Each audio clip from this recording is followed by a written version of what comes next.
How's it going there, folks? Welcome back to another fun at-home table read. Tonight, we're finishing off one we started weeks ago at this point.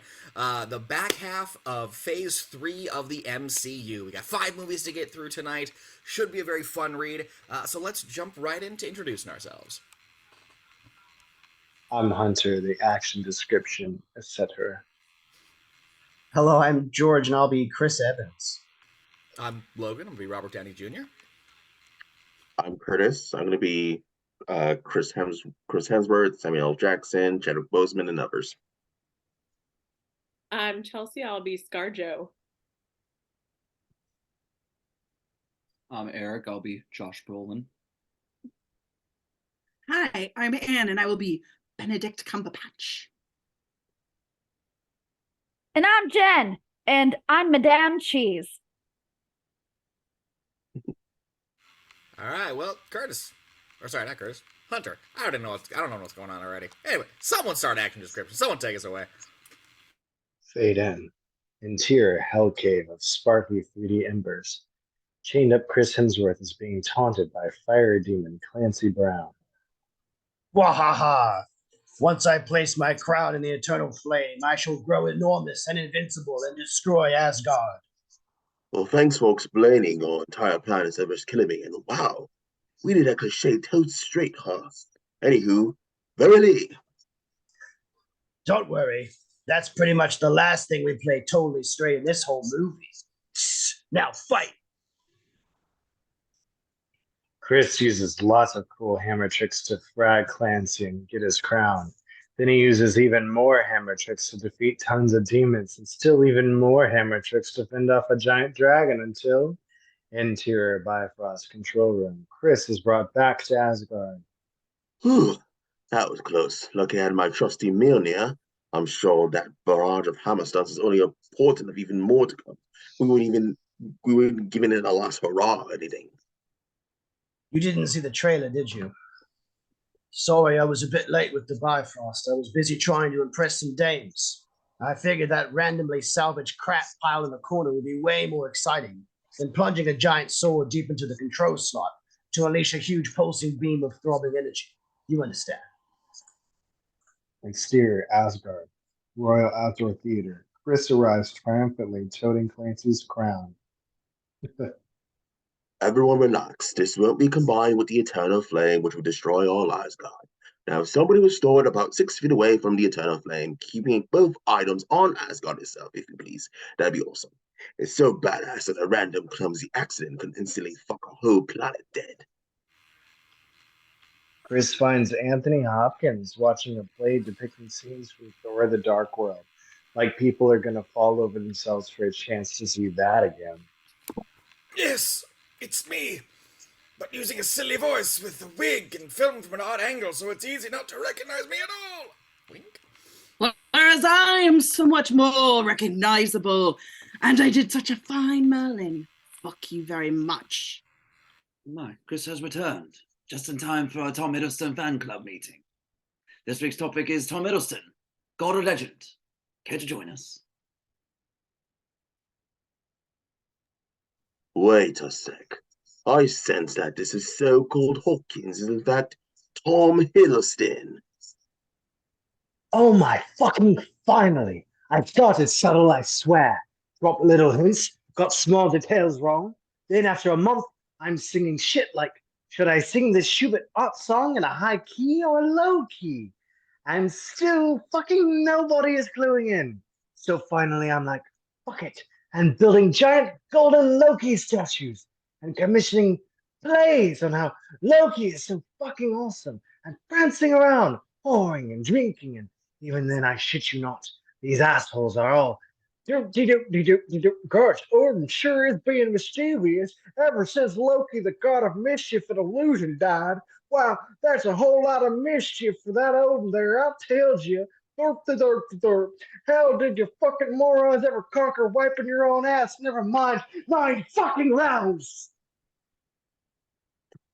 Wow, I was gonna kick the shit out of you, but it sounds like you suffered enough.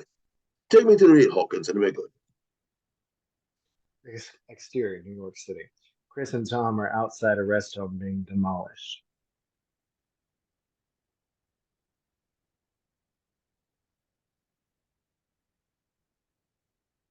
OMG, Uh, Thor. Sorry, Natalie Portman dumped you. Odd. Nobody else is. I don't understand why Hopkins is gone. Next plot point is his own death.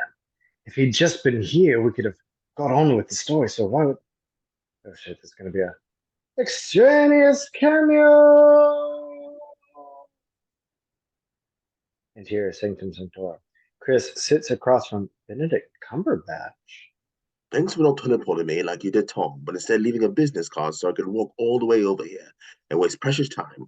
What when my dad about to die and all? Oh, you want more teleportation gags? Hold my beer. Suddenly, Chris has a huge glass of beer. He drinks most of it and immediately refills itself. This is new bear, right? You didn't just teleport the same bear out of my stomach. No. Nothing of your stomach.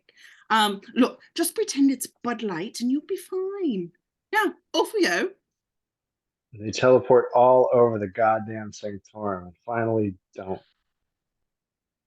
Hopkins is in Norway, but it didn't want to be disturbed. Even though he knows about the imminent arrival of the supremely powerful evil being, he was all willing to hinge the fate of all of Asgard whether you gave enough of a shit and visit now and then. Right. Give me a moment to summon my hammer all the way through your entire house. Well, it's a shame you couldn't teleport it here or there. Exterior, Norway. Chris and Tom appear in Norway and find Hopkins in a big open field by a cliff. I am dying, my sons, and ask my life forces all that be prevented naughty evil of Cape Blanchett from sauntering wickedly into this dimension. So I'm sorry about the spells and stealing your identity and all that. Oh, you. Look around, boys. This could be home. This right here. The same patch of earth that embraced our mythology in the first place. Please tell me you're fucking listening. What else? He turns to Sparkles and has a space funeral. Beautiful. With Hopkins dead, the dark portal opens and Kate Blanchett struts alluringly from it. I may know dozens and dozens of sneaky hammer tricks, but let's start things off with a good old throwing it directly at her. She grabs the hammer and smashes it. Well, crap. It is I, Hela, goddess of sexy death, ruler of the nether region. None shall withstand my slinky vengeance. Tom summons the Bifrost, sucking all three of them towards Asgard. But Kate whomps both Tom and Chris out of the transport beam, continuing alone to interior Bifrost control room. Recurring fan favorites Ray Stevenson and Zachary Newton. Not me, though. I'm just the janitor, hence my custodial issue full battle armor. Splendid. The final element I need to achieve my goals, a near useless cowardly underling. Join me and I shall have somebody to deliver my expository dialogue towards. There's rather a lot. Exterior, vast, sprawling junkyard. Chris plummets into a heap of disgusting muck full of filth and shit.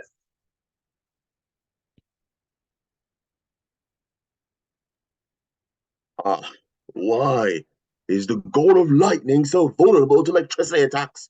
Away!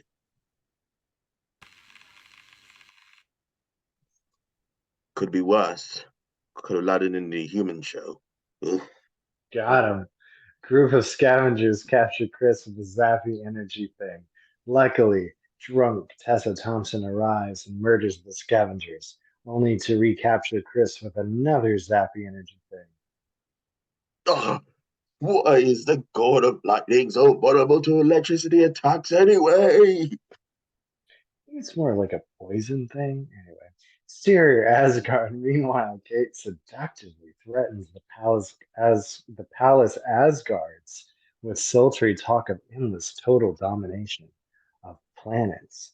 But the Asgards are unmoved and charge. I suppose we must further establish how ridiculously overpowered I am.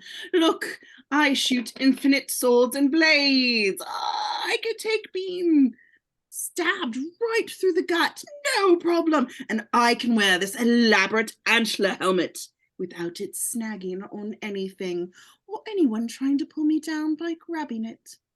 She obliterates Asgard's. You haven't won yet, Kate. Here, I got the lines.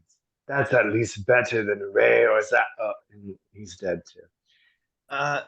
Are you sure we shouldn't have brought the Bifrost sword with us, since it's crucial to your plan and everything? Oh, I'm sure it'll be fine. Left completely unguarded. Yes. Yoink! Joint. Just to be clear here, the yoinking, Idris Elba has stolen the Bifrost sword, which is in turn stolen by Blake Sheldon stealing the Sexiest Man Alive trophy. Idris Elba blinks. The palace. Kate strides sensually into the throne room as Carl waddles after her like some kind of death penguin. All these paintings are bullshit. There used to be paintings of me and Hopkins conquering and killing and generally being cosmic-sized assholes. But they got painted over. You'd think so, but instead they put an entire layer of stone over the originals and painted over that. There's a whole family history with Hopkins' dad not knowing how to hide shit. So Hopkins overcompensated. Anyway, it's all in the Dark World script. They go downstairs to the backburn plot device room that holds the Clancy Brown crown. Try saying that 5 times fast. And the Tesseract, and the Eternal Flame, and Kat Dennings.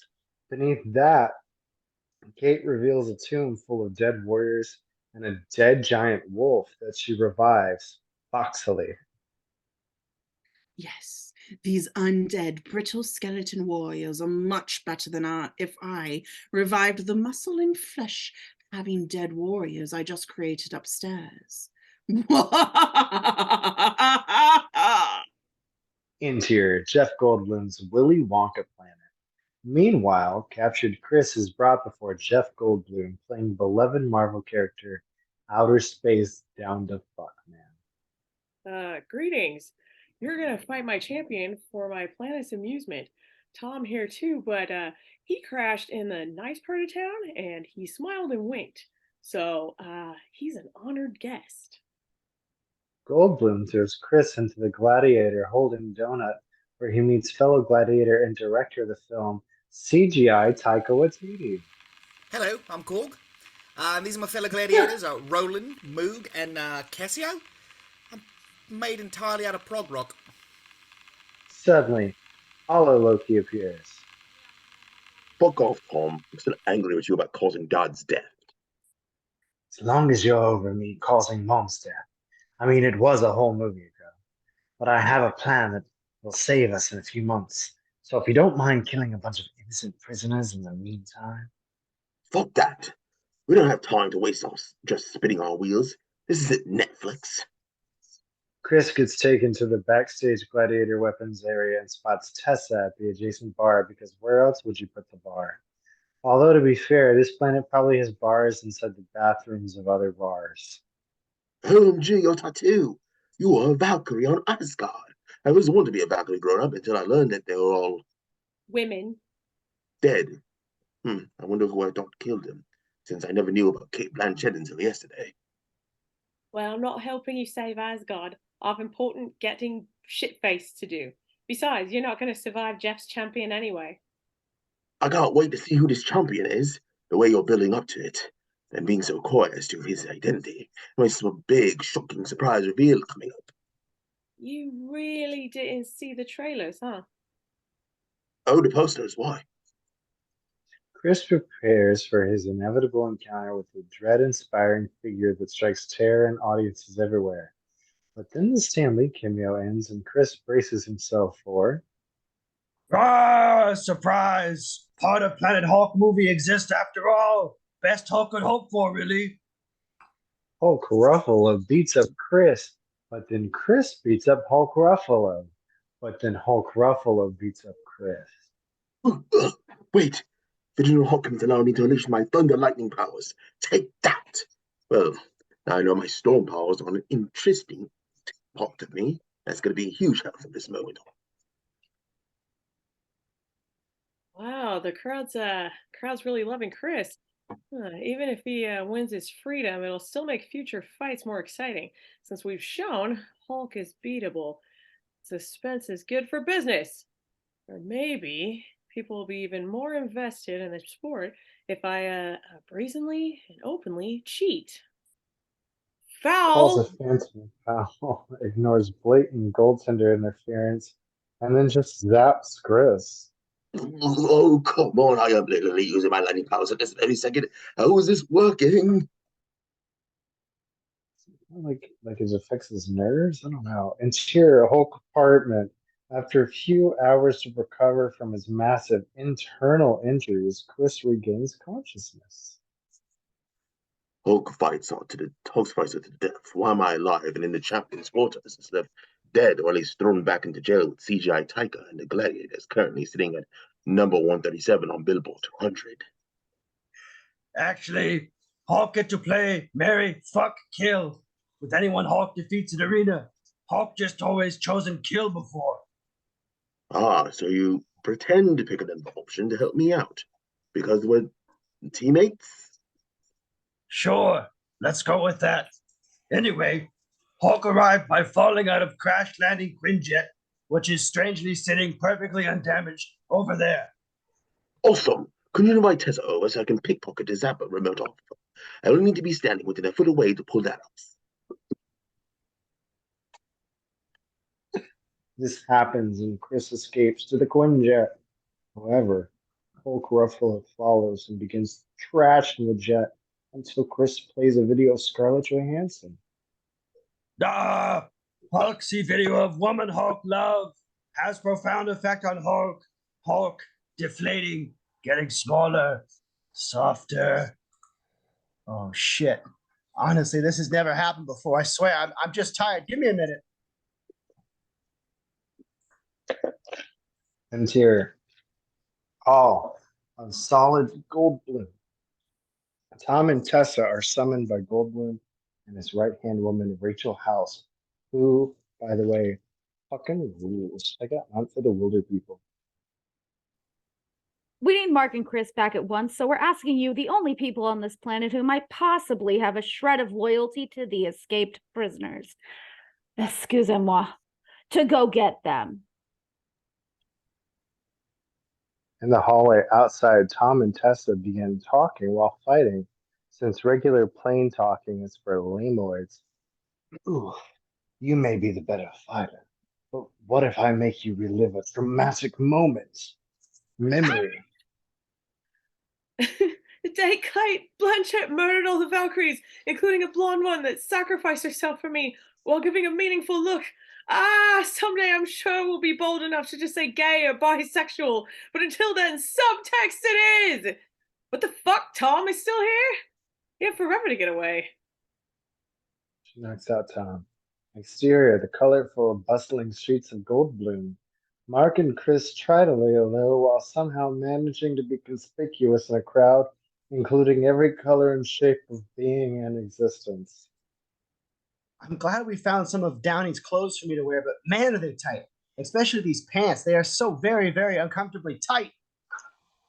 He tugs at the crotch. It is not Rocket Raccoon, so the joke works less well than in Guardians 1. Oh, I'm sure next time you Hulk out, they'll stretch just fine. How are you holding up otherwise? Not good. The last movie I remember is Age of Ultron. Do you know how fucking painful that is? Fucking creepy moving robot mouths and Hawkeye's farm and Keep calm, Mark. I need your rational, controllable self for now until we get to Asgard. Then I need you to whip out your big rage monster and maybe become Hulk. Okay, but I'm worried Hulk will take over permanently if I change back. Besides, Kate has proven herself pretty much invulnerable to all physical attacks. Maybe you want my smart self to come up with a better plan than, get her. There you are. I knew if I wanted these teeming mobs of thousands of people, I'd find you inside of 10 minutes. Interior, Tessa's groovy digs, baby. Tessa takes Chris and Mark back to her place where Tom is chained up waiting for them. Quite a bit of fan fiction happens. That giant wormhole leads directly to Asgard, but we need a special ship because garbled tech polarity snarf. Oh, that's right. Vortex flux capacitor blow. Yes, quantum particle explode fusion. Wait, did I just say one of Mark's lines by mistake? Look, guys, only Goldblum's personal fuck ship can get through that giant wormhole that conveniently goes to exactly where we need to be. But I have access codes and stuff. Let me join you. Fine. You may join our team known as shit. We use Defenders for Netflix team up. We have Valkyrie, Hulk, and Doctor Strange in this movie.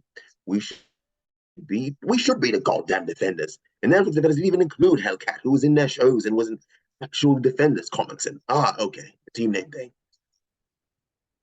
Interior, the heart of Goldblum Palace. Tessa frees TGI Taika and the Gladiators from their exclusive contract with Goldblum, while Chris and Tom go to steal the fuck ship. Despite being inches from escaping, I just can't help but betray you, brother. Tom Hiddleston smiles, winks up. Ow, ow, ow, ow, ow. Saw that coming, brother. I think it's time I taught you a lesson about doing the morally right thing by leaving you here to be executed. Bye. Chris and Tessa and Mark engage in Devo's spaceship chase with Rachel House and win. They fly into the wormhole. Exterior Asgard. Kate and her undead giant wolf sneer erotically at huddled Asgardians.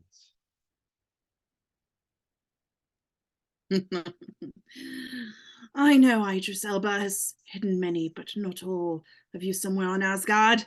He's far too smart to have taken them to the huge mountainside stronghold we all know about. So fess up. The brave, noble citizens of Asgard fold like cheap suits. He is there! The classic bluff, double bluff. Off to murder! Over by the Rainbow Bridge, Chris and company arrive. Idris telepathically told me that Kate is about to massacre the last of our people any minute now. So let's go find this ship, a new gun that we barely use, but strike down a new outfit for Tessa. Thanks. Okay, can everything pause while I change all my clothes? While you're doing that, I'll head to the third room and lure Kate into battling. No, don't argue. I must go. Alone. You and Mark aid our people while I heroically throw myself before the full force of Kate's insatiable lust. He goes into the palace, pauses, and pokes his head back through the door. For power. Meanwhile, Idris Elba and the Asgardians are also surging up the billboard charts. Oh yeah, and making their escape. So, Idris, are we gonna sneak up to the Bifrost's room like when you saw the sword all stealthy like? Fuck no. We're gonna march across the entirety of the wide open Rainbow Bridge so we can comically easily trapped, of course. Funny. All-seeing eyes didn't spot the giant wolf blocking our path ahead, or the undead army behind us. Oopsie! But above them are Tessa and Mark in the fuck ship. Damn, I know what I need to do, even though my banner self might be lost forever. Time for a huge heroic sacrifice. Undercut with a quick gag, of course. This is Marvel. Mark throws himself onto the bridge and is briefly fucking dead, but then becomes Hulk Ruffalo. He grabs the wolf and flings them both off the bridge into the water. Maybe we could escape that way. We're supposed to be a tough species. We probably survived diving into. Tom Hiddleston arrives. No need. It's me with CGI Taika and a huge spaceship. I had a big, huge emotional moment of deciding to do the right thing, which we kind of skipped over. Hooray! Right. It's the guy who imprisoned and impersonated our rightful king. Woohoo! Yay! His guardians load up the ship, but the undead army threaten to overrun it. Right. Fuck this cowardly lackey gas hole of bullshit. I'm going hero mode. Ha ha ha. Take that. Oh shit. Did I remember to steal extra clips? Oh poop. Guns down some undeads until he's skewered. While all this is going on, Chris and Kate have been fighting to a standstill, which is starting to look kind of bad for every other warrior in Asgard who all got killed in half a second.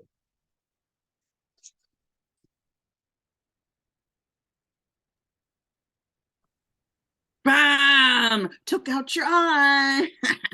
Gotta maintain a quota of at least 2 eye patch characters in the MCU at all times. It looks bad for Chris. He has another vision of Anthony Hopkins, which reveals the exact same thing as the last vision of Anthony Hopkins. So Yeah, Chris enters verily, I summons a truly huge thought lightning we storm. vast, awesome power wherever suitable atmospheric conditions exist. Fire up the Led Zeppelin, motherfuckers.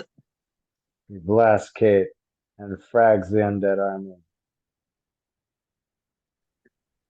Damn, we defeated all Kate's minions, but she's undamaged and stronger than ever. I guess it was nice of her to create an army of cannon fodder to put out the action scenes with. So now what? We know Kate draws her strength from Asgard, and as long as Asgard is beneath her feet, she has limitless power. That comes from Asgard. I feel like a solution has been staring us in the face this whole time, and yet I just can't quite. That's it. Tom, go activate Fire Demon Clancy Brown.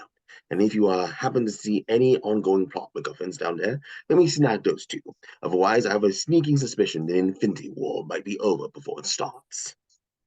They resurrect Clancy Brown, who destroys Asgard along with Kate, who is for sure completely obliterated, no doubt at all. Our heroes get the big honking spaceship in the nick of time and fly off, narrowly dodging the other large spaceship carrying the last survivors of a race whose planet was destroyed from the Valerian movie. Thanks for becoming a good guy, Tom. If you're actually here, I might even hug you. I'm here. All the fan fiction, like just all of it happens. So, where to now, Chris? Good question. Where to go? Where to go? Norway! Fucking Norway, you idiots! You straight up fucking told me to your face just before I died. Holy goddamn shit! How did I raise such fucking blockheads? Kate would have remembered Norway, I'll give her that. I sense we should go to Earth somewhere. Anyway, the important thing is we've wrapped everything up nicely, and this was clearly the best Thor movie.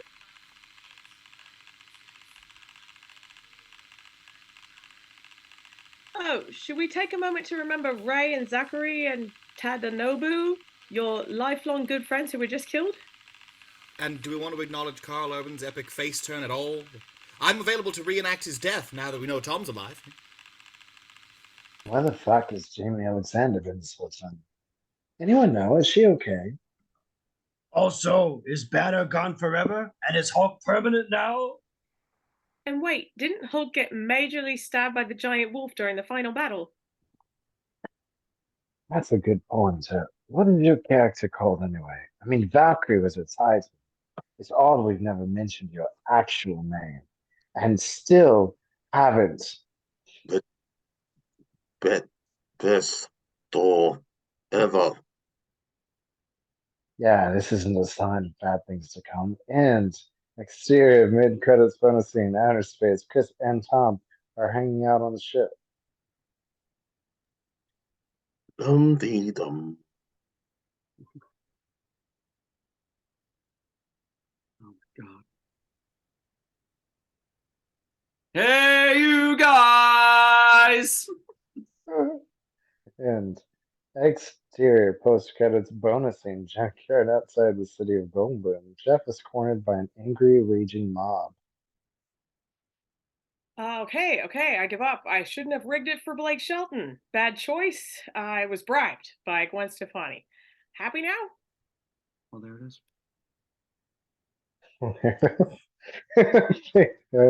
and faded. Exterior of the past, before the ending of Infinity War crushed your soul and made every small child on the planet think they were going to collapse in a pile of ashes. D.H. Michael Douglas and D.H. Michelle Pfeiffer are the original Ant-Man and Wasp. D.H. Michelle shrinks down to quantum size to stop the nuclear missile from blowing up and disappears forever. And the present day aged Michael Douglas tells the story to Evangeline Lilly. And that's how I left your mother to die in the quantum realm, hopelessly trapped with no means of escape. But Paul Rudd returned from the quantum realm in the last movie with no help. Well, that's because he had the greatest power of all, a parent's unconditional love for their child. So obviously Michelle was shit out of luck. And even worse, once your mom was subatomic for too long, the casting uncertainty principle took over, and we weren't even sure which actress would play her. Remember, we couldn't even show her face last movie. Luckily, now that Michelle's confirmed for the role. It means she exists in a determinate casted state, and we can save her. Interior, Paul Rudd's house. Paul Rudd is on house arrest, so he built an elaborate deaf-themed amusement park for his daughter, Abby Ryder Fortson, which causes all the daughters in the audience to give their dad some serious side-eye. I love you, Daddy. You're my hero. Love you too, Peanut. Wait, is this the only positive father-child relationship in the entire MCU?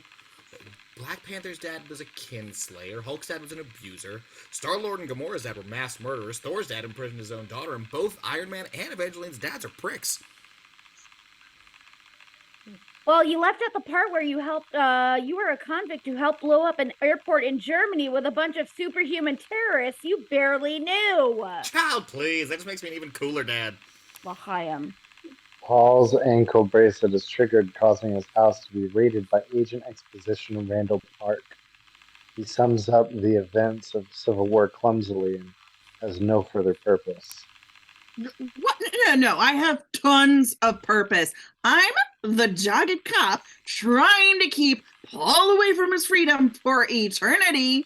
I'm the Javert to his Jean Valjean. Your defining character trait is that you're impressed by sleight-of-hand card tricks in a universe where magic is real. Damn it. You're right. That night, Paul has a dream about Michelle. The next day, he is ant-napped by Evangeline. Wait, is this because I left Michael a voicemail about the weird dream I had about your mom? Look, I swear it was strictly professional, and at absolutely no point did she wear the Catwoman costume.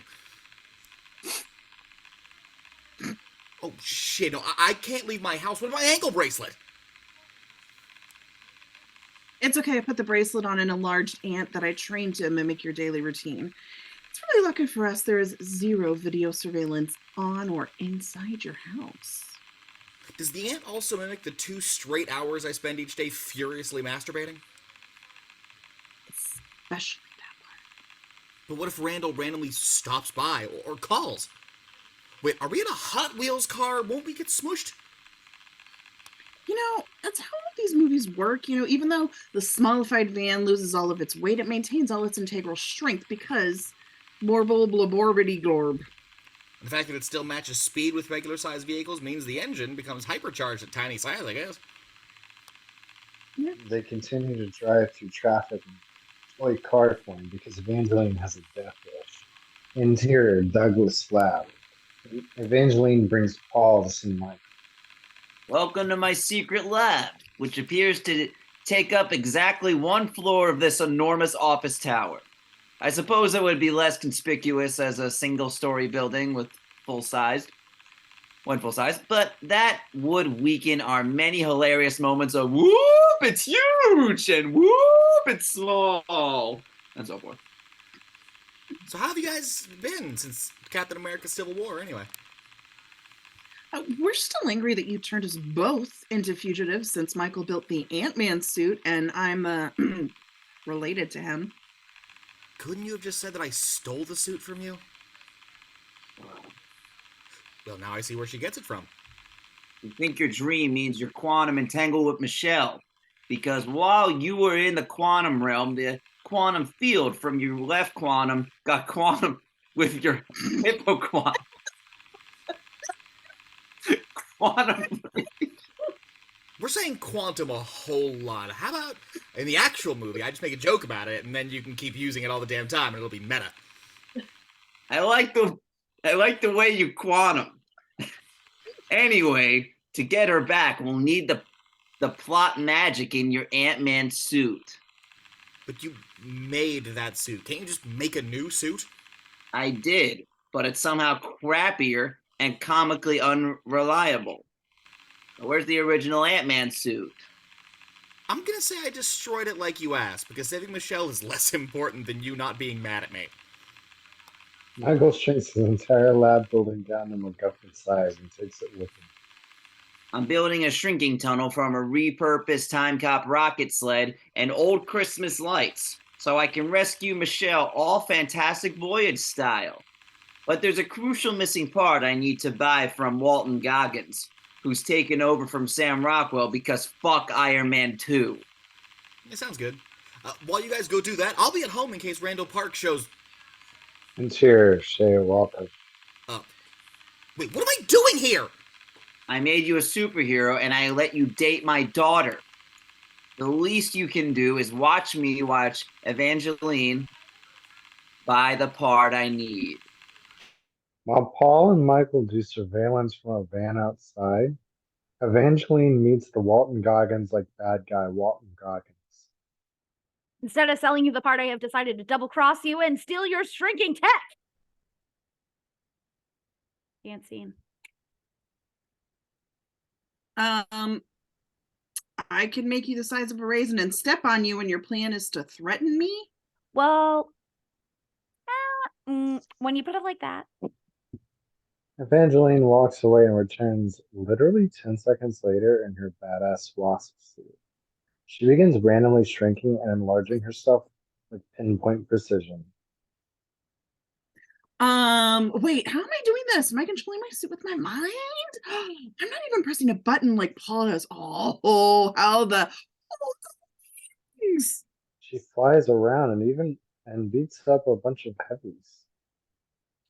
Also, I have enlarging guns on my wrists in case I need to make my enemies larger, I suppose. She gets the special part from Walton, but is attacked by Hannah John Kamen, who can phase through walls while not phasing through the floor. Oh, I'll just use my wings to fly up to the air where you can't catch me. You can't do that, Why not? because then we can't fight. Oh, I better not do that then. Get Stinger Kiss. Oh, She's losing. Paul, here's a new Ant-Man suit. Go in and help her. But won't that leave you totally defenseless and your mini lab at risk of being stolen? Oh, I'm sure that won't happen. Paul becomes Ant Paul and helps Evangeline, giving Hannah the chance to make off with Michael's mini lab. No! Who could have seen this coming? No biggie. We'll get it back. I mean, you put some kind of tracking device in your lab, right? Right? Not until the next time it gets stolen. Meanwhile, I know a guy who could help us. He hates my guts, but on the other hand, so does everybody else I know. Interior, Laurence Fishburne's office. The Ant fam find Laurence at his job for smart people who are smart. Well, the Marvel Cinematic Universe. Would you look at all these colors? Not crazy about the silver for some reason, but otherwise, wowzers. Yes, it's quite amazing. Now listen, because we need your help, asshole. I've lost my mini lab, and with it, the only hope of saving my wife, you goddamn fuckstick. I entreat you, have pity on our plight, shitbird. Very well, douchebag. I shall assist in your hour of need, you crusty old fuck. Simply quantum the lab's quantum while carrying into quantum. But I left the quantum in Paul's old Ant-Man suit, which he rightfully destroyed before someone could use it to solve countless world problems. Actually, I mailed it to my friend Michael Pena. You mean your ex-con friend with money problems who could have made a fortune selling it to the highest bidder? Yeah, that one. But thankfully, he's the likable Michael, so he didn't do that. You're welcome. Unfortunately, after getting it back from him, I shrunk the suit and hid it in a statue my daughter took to school.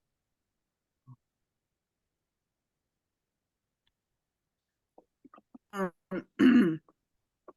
right, then let's go to the school and grab the trophy to retrieve the suit, to find the lab, to get to the component, to fix the tunnel, to travel to the quantum realm, and to rescue my mom, who lives in the house that Jack built. Oh, God, how hard could that be? Quantum. Interior Elementary School. Aunt Paul and Evangeline Waspy bumble their way in and are almost immediately caught. Damn it! My suit is randomly shrinking and embiggening me. I find this amusing, even though you could potentially grow to 65 feet and collapse this entire building, killing hundreds of small, feeble children. Evangeline tries to fix his suit, but Aunt Paul is stuck at 3 feet tall Paul. Yes!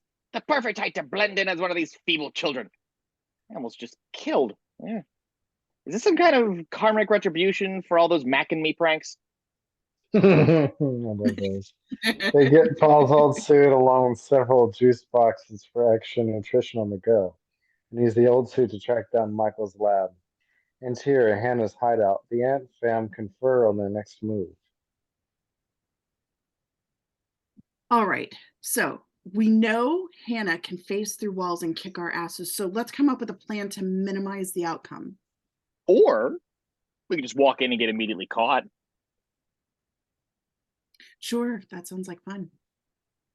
They bumble their way in and are immediately caught. Surprise, it's me. Allow me to recount the tragic history of Hannah John Cannon, mostly because I want in on this Grand Moff Tarkin de-aging CGI action. Oh yeah, who is that handsome man? I can handle my own backstory, thanks. My dad tried to copy Michael's quantum tunnel, but it blew up and made me a supervillain, so basically, it's all Michael's fault, and I hate him. Wait, so the main villain has a grudge against me, the science genius, at least indirectly responsible for her becoming a villain in the first place? What are we borrowing, an Iron Man villain? Yes, look it up. We literally are. And I'm helping her because you suck. Now I need your quantum tunnel to heal Hannah before her facing kills her.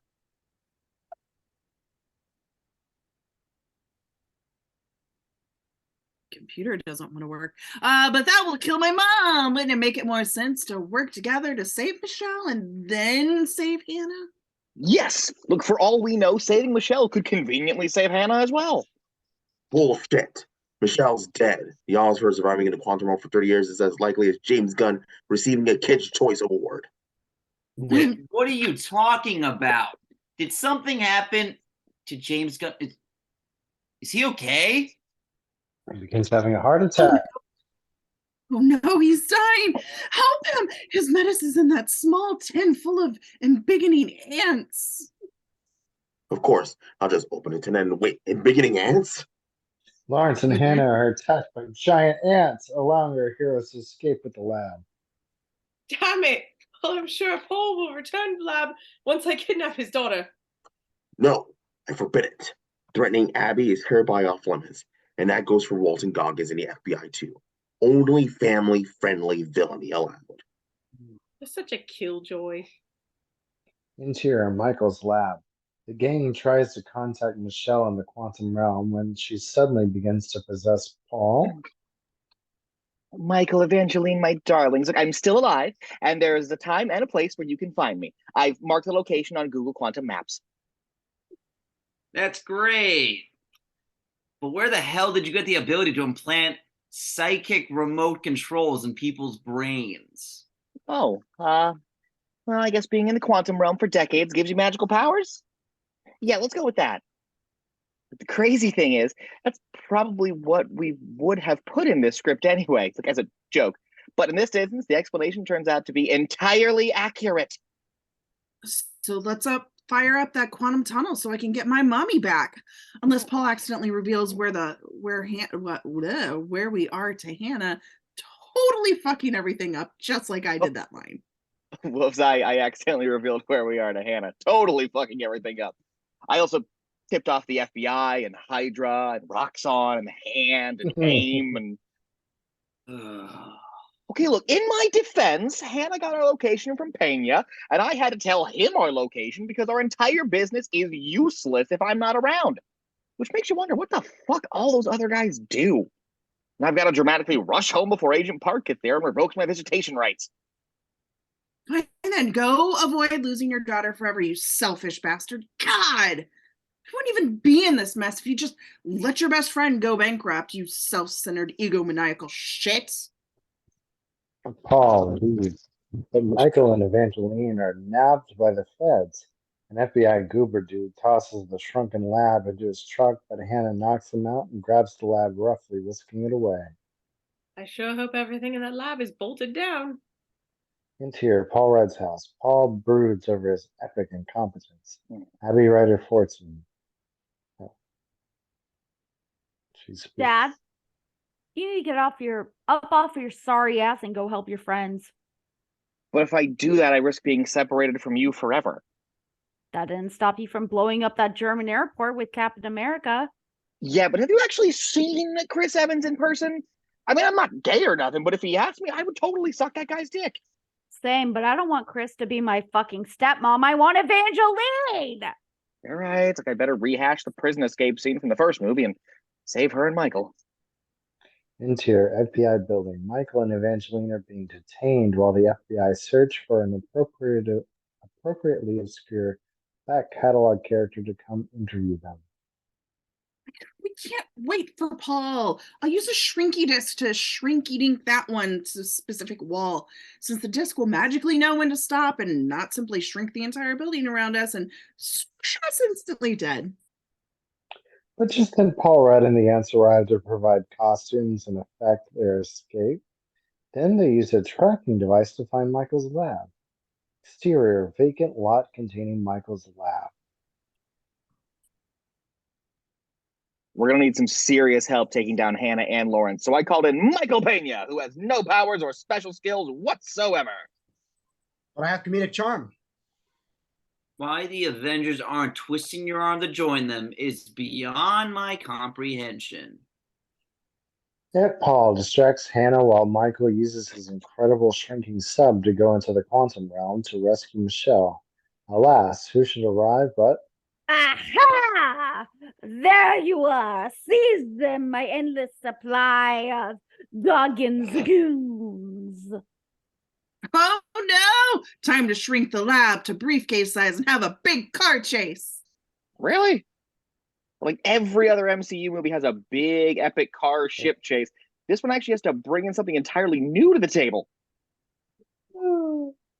Walton Goggins has gone from a Southern gentleman to French. Evangeline shrinks and begins her van in order to crash, flip, and smash the Goggins goons into innocent bystanders.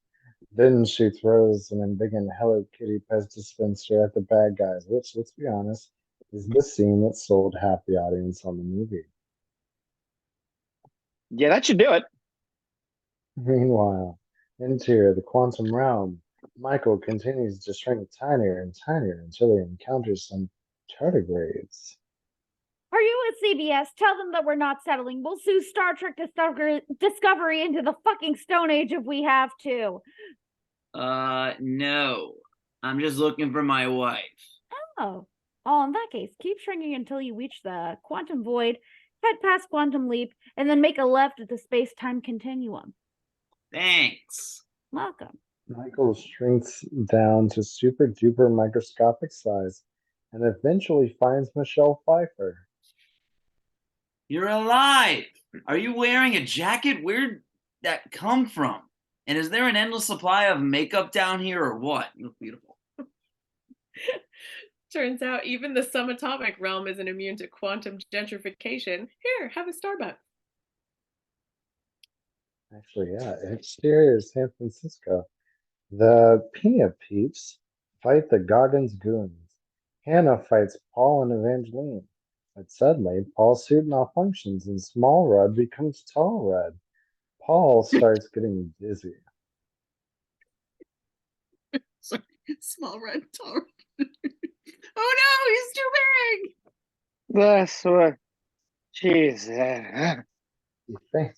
I'll save you because that's what heroes do. And they save each other and have each other's backs. Until we have a disagreement about signing a piece of paper, of course. Interior, Michael's lab. Hannah embiggens the lab and tries to hoard all the quantum for herself, but Aunt Paul and Evangeline stop her, allowing Michael and Michelle to return. Michelle Pfeiffer's sparkle hugs Hannah, and she's cured. Oh, well, that was easy. I guess we're all friends now. Hooray! I have my mom back. And I forgive Michael Douglas for everything. That shit for brains. Nice job, Paul. Really put the ant in quantum. Heh heh heh heh. Dad jokes first. The Pena Patrol defeats the Goggins gang, and Paul rushes home desperately fast again and just barely beats Randall Park again. So everything is totes fine, a warm, happy ending for everyone. And a closing montage, we see Michael take Michelle to a faraway verdant land and take a fine, elaborate old house. Oh, it's lovely. But if we walk in and find Jennifer Lawrence and Javier Bardem doing some weird allegorical religious freaky shit, I am out of here. Fuck that movie. Don't worry, sweetheart. We have so much time now to catch up and get to know each other. Yes, so much time. Like a near limitless supply. No need to rush as if we have very little time. The end. Exterior post-credit sequence. Michael has shrunken the quantum tunnel and placed it inside a van, possibly a better plan than having it in a 30-story office building in the first place. Paul, we need you to go back into the quantum realm and get some Avengers 4 particles. Sure thing. Hey, there's some kind of big battle going down in Africa. Are you sure we shouldn't be involved in this? Nah, that's not our problem. I'm sure the Avengers will handle it. Now help us do science. All right, Paul, while you're in the quantum realm, something time vortex. Did you hear the part about the time vortex? Just so you know, time vortex. Okay, Paul? He's not listening. Aunt Paul goes into the quantum realm and gets the particles, but then loses communication. Oh, snap. Guys, get me out of here. Come on, I don't want to have to think about how I love my daughter again. Cheers. Eventually, Millie disintegrates. Jack saw her and kill her horribly. No. Michelle Pfeiffer disintegrates. Bruno Mars and Prince Choice are horrified. Michael Douglas disintegrates. The concept of greed is horrifying. No. Greed is good. The audience sits in shock suspense through the remaining credits, waiting to learn the fate of the other beloved member of Paul's family. Giant Ant in Paul's house is just fine. The audience gives a huge sigh of relief. End. Fade in. Interior. Asgardian ship. The end of Thor Ragnarok. That was one goofy adventure, brother. We may have lost Asgard, but you and me are finally best buds, and we're finding a new home for our people. I mean, all kinds of wacky new friends, and oh, fuck, we're getting murdered! Beaten to a pulp. Half the Asgardians get their necks fucking snapped through sheer tonal whiplash as CGI Josh Brolin fucking wrecks everyone's shit while looking all puffed up and purple like a giant walking bruise. I have allowed half of Asgard to live, and allowed only half the audience to realize half of Asgard survived, in keeping with my two-faced approach to villainy. Now give me the Tesseract, Tom Hiddleston, or I will kill Chris. The way I know you have it is, well, I guess for this entire movie to make any sense, we'll have to assume I can sense Infinity Stones somehow. But we have a hope. He decided not to even try fighting until now, just so I could do that cool callback to Avengers 1. Hulk Ruffalo charges out of nowhere and attacks, but Josh effortlessly curb stomped Hulk, shrugging off Hulk punches as though they were licks from the Labradoodle puppy, and thus rendering half the upcoming fight scenes completely implausible. Ugh. Ugh. Just enough life left to activate the Bifrost one last time. Should I save the Tesseract, the thing we're desperate not to let Josh have? Or Chris, my best friend, king, and greatest warrior of our people? Perhaps the utterly defeated dude I barely know. I say the choice is clear. He teleports Ruffalo to Earth and is stabbed. Josh puts the magic blue rock from the Tesseract into his tacky gold Met Gala glove, giving him 2 Infinity Stones. Holy shit. How did we mention he already got the first stone between movies? Well, this sucks ass. But I still have one final weapon at my disposal. Tom Hiddleston smiles and winks. That usually solves everything. Hang on. He smiles and winks again. Smiles and winks with all his godly might. Sorry, Tom, but you've winked and smiled for the last time. Josh kills Tom. No, but really. No, we mean it. We would not lie about this. Okay, yes, we would, but honestly, we're not. Tom is dead. Upstaging prick. Dies again.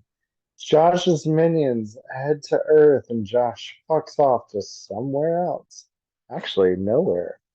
And Chris is left floating in space. At least we managed to send out a distress single. Hopefully somebody will pick it up, and if I'm insanely ridiculously lucky, I might even picked up by the galaxy's foremost Josh Brolin expert. Interior Earth, New York Sanctum Sanctorum. Mark Ruffalo, having been thrown at the entire planet Earth, naturally happens to crash land in the exact same room as Benedict Cumberbatch and Wong. Good work. I'm back to normal. And as was clearly established in Ragnarok, that means I have no recollection of what happened while I was home. Oh, right.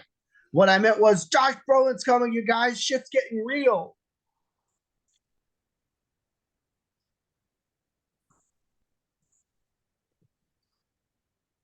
Fortunately, this isn't one of the standalone movies. We can actually call the fucking Avengers for once. Robert Downey Jr., I require your help to save the universe. Who imagined saying that 11 years ago? Right, yeah, I'm here. How do we explain to the audience? I'm sorry, I mean to me, what's going on? Josh is collecting the Infinity Stones. They reflect the 6 fundamental aspects of our existence: star power, wisecracks, CGI, cross-promotion, continuity, and mass marketing. We call them power, soul, reality, space, time, the mind stones for short. I have the time stone right here. It has the awesome power to undo anything bad that happens, and also to make us totally forget we can undo anything bad that happens. If Josh is his evil glove, he'll have the power to kill half the universe just by snapping his fingers, and to make half the universe tap dance by doing jazz hands. But hopefully it won't come to that. Suddenly, a massive spaceship appears over New York. It is a giant hula hoop with sparks because the MCU loves its sparky hula hoops, yo. From it emerges CGI Tom Vaughan-Lawlor and CGI Terry Notary. Greetings, we are two of the children of Thanos. I am Blueberry Scone, and this is called Amphibian. I am the most dangerous of the Black Order since I actually have a personality. Oh, and telekinesis. Well, this is a new MCU movie with Iron Man in it, so you know what that means. Yet another gimmicky new suit. This one is formed from billions of nanomachines stored in my chest thing, which somehow doesn't weigh a literal ton. Oh, hey! I have that spider sense now. When did that happen? Oh, never mind. I gotta go help. Our first proper fight scene begins. Terry and Benedict and Tom and Robert and Benedict and Tom take turns just out of frame so they can suddenly swoop into frame and attack. Guys, come on. Can't we do better fight choreography than leaping out of nowhere while doing a special move? Hunker down, buddy. Every battle scene in this entire movie is gonna be like this. Oh, I'm gonna do something cool. I could use a portal to sever CGI Terry's hand. Ah, this is such a good trick to use when your enemy's main weapon is, let's say, on his hand. Like it's an evil glove or something. Just putting it out there. However, CGI Tom captures Cumberbatch and the alien ship begins flying off. Robert and Spidey Tom hitch a ride while Benedict Wong stays behind to guard one single building that's already smashed to shit.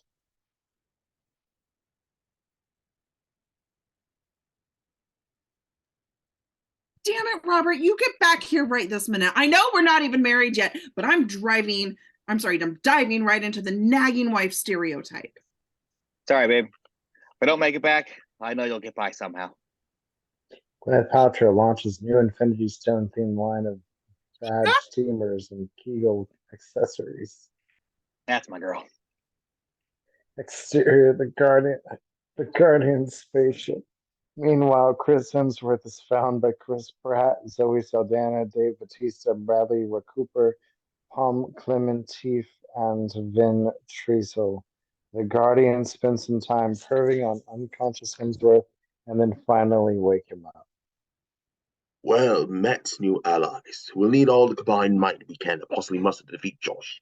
So let's split up. The CGI character should come with me to the Galactic Forge called Nina Dobrev. You see, in Thor Ragnarok, I learned my true power lies within myself, and I never needed my hammer at all. So step one, I need a new hammer. Like the one that failed to even put a dent in Iron Man's armor in the Avengers. Exactly like that one. The rest of you go after Benicio del Huero's Infinity Stone, which Josh is certainly going to want next. I'm sure you'll succeed what half of Asgard failed.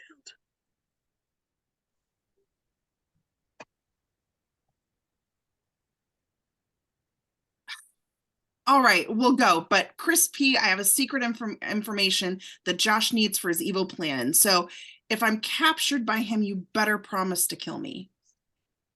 Or you could swap places with Van and never even be in the same room with Josh in the first place.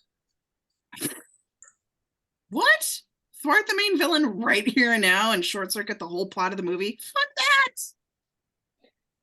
Hemsworth and Bradley and Vin hop in a pod and set course for the Galactic Forge called Nicky 9. So, Chris, I can't help but notice you seem a bit Thoroful. My brother's dead. My parents are dead. Half my people are dead. What more do I have to lose? I don't know, but maybe perhaps the other half of your people? Or did you send Tessa or Korg away with all the shitty Asgardians? Yeah, Stain says I'm standing on my right. Those fuckers. Which reminds me, have a new eyeball. It pops into your socket and sends messages to your brain, herbaling your blurgible. Exterior, Scotland. Meanwhile, Paul Bettany and Elizabeth Olsen have been taking time away from superheroing to bone and reenact various Hugh Grant rom-coms. It's nice to get a quiet drama scene to take a breather from the frenetic. As if Josh's minions attack. I am Plaxco Midwife, and this is Gregg Love. I look like Senua from Hellblade, but with horns instead of a headband. Or both, actually. Whereas I am identical to Styx from the stealth-action video game series of the same name. Look, the art department are only human. There's only so many hours in the day to design shits. They stab Purple and nearly kill Elizabeth, but then who should appear but Chris Evans, Scarlett Johansson, and Anthony Mackie? You may have made quick work of this Killbot and Sorceress and their undefined godlike powers, but let's see how you handle 3 human fighters armed with steroids, a jetpack, and a vagina. Plus, I have regular human guns.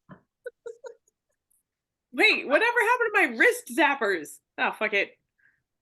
They wail on the Josh minions, and Scarlett delivers a major stab wound to CGI Michael. Facing defeat, the minions summon their dropships full of rampaging beast aliens teleport away. Well, they escaped, but here I am, ready to kick epic amounts of ass and have serious conflict and character growth as usual. You know this isn't a Captain America movie, right? It's an Avengers movie. Oh, damn. Well, then I guess here I am to just sort of hang around and fill out the action scenes a bit, as usual. Exterior, Penny Dollar Weirdo's Easter Egg Emporium. Pratt, Zoe, Dave, and Palm arrive and find Josh Brolin, and Zoe immediately fucking kills him. Holy fuck. Well, of course it's a trick. Instead, Josh insta-kills Dave and Palm and grabs Zoe. No! Let her go or I shoot, damn it! The horrible unthinkable scenario we came up with 10 minutes ago has come to pass. Dude, I'm like 5 times her size. If you can't hit me from 3 feet away, you're just fucking incompetent.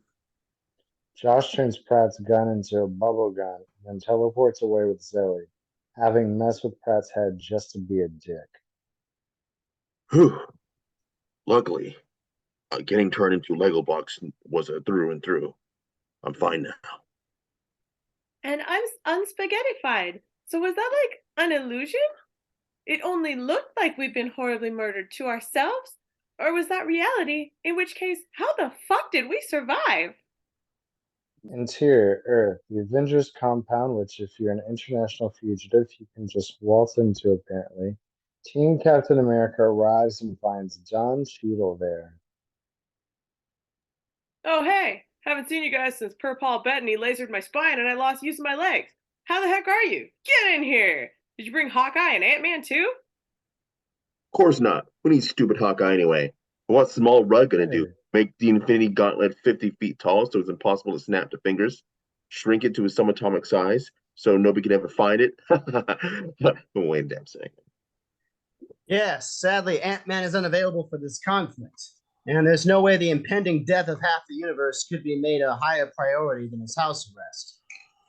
I'm here too. Oh, hi, Scarlet. Law, this is awkward. We haven't talked since you threw me down a giant hole. Yeah, how about we don't so much as look at each other the whole rest of this movie, okay? Deal. We're going to need some help dealing with Per Paul's Infinity Stone. But Downey's gone and Michael Douglas is unreachable and S.H.I.E.L.D. is back home on the PBR and the Inhuman show is Moose Barf. I don't suppose we have yet another source of super advanced technology and ultra genius science brains. Interior, Josh's secret hideout, lair, headquarters, man cave, playset. Josh brings Zoe to his giant stone garden room. I guess it's about time I explain my motivations to you. The one person in this whole movie who already knows them. I'm going to kill half the universe to solve overpopulation. Yes, there are flaws with this plan, and you can go spend a few hours on social media if you want a list. But the alternative was me wanting to literally fuck a skeleton. Ew, good call. Now I need you to divulge the location of the Soul Stone, which kind of squashes the can sense Infinity Stones theory, I guess. Anyway, tell me where it is, or I'll torture your sister, McCarran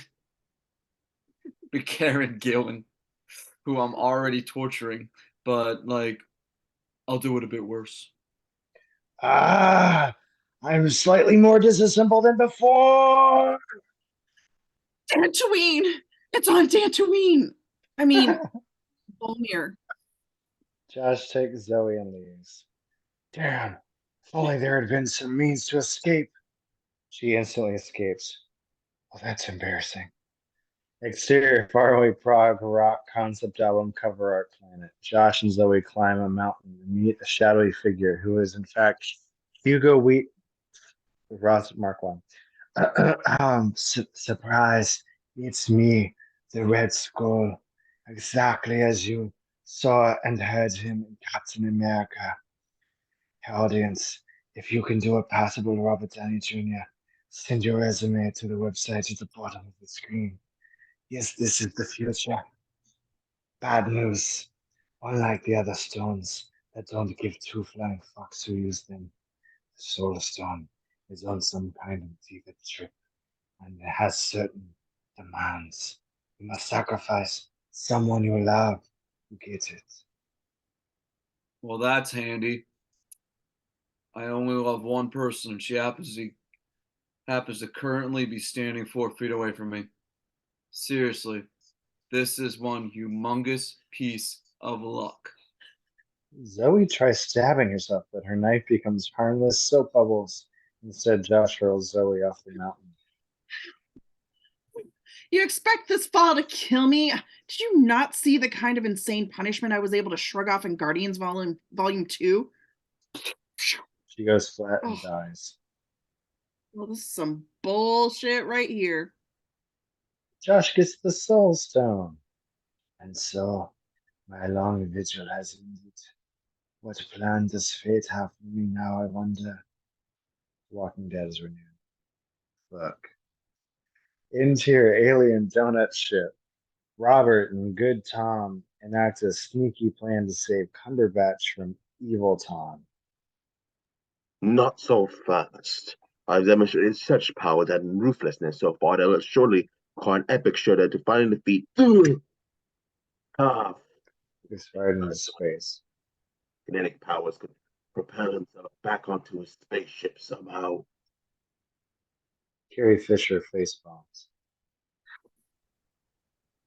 Oh, that sure was a plan that only trivia brain. This scientist engineering brain never.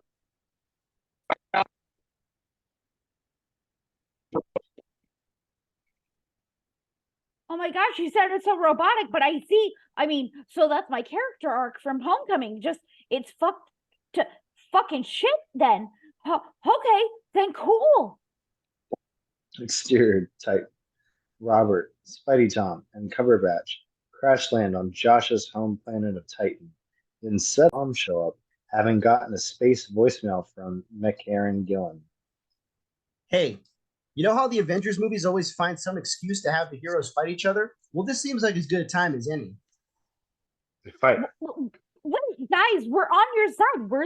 We're the Avengers. I mean, heroes of the Earth, here to stop Josh. Oh, okay. Note that I'm showing not the slightest bit of surprise upon finding out that my home planet now apparently contains spider people, guys in flying robot armor, and actual goddamn wizards. So what's the plan? I just looked into our possible futures, and there's 14,605 futures where we to lose and one future where we win. Okay. So you're going to tell us what happens in that one winning future, right? So we can all do that? I think it's best if only I know. So sue me. I wanted to have some value in this movie beyond MacGuffin's storage device. Dude, if there's only one precise path to victory among millions, then each and every one of our smallest decisions is critical. Fucking share already.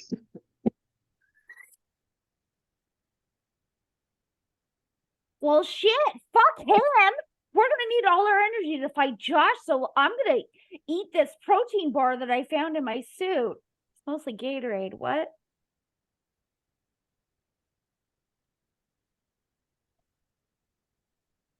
Or not eat this protein bar?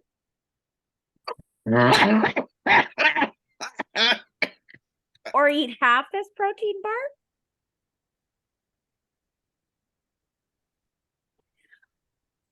Oh, man.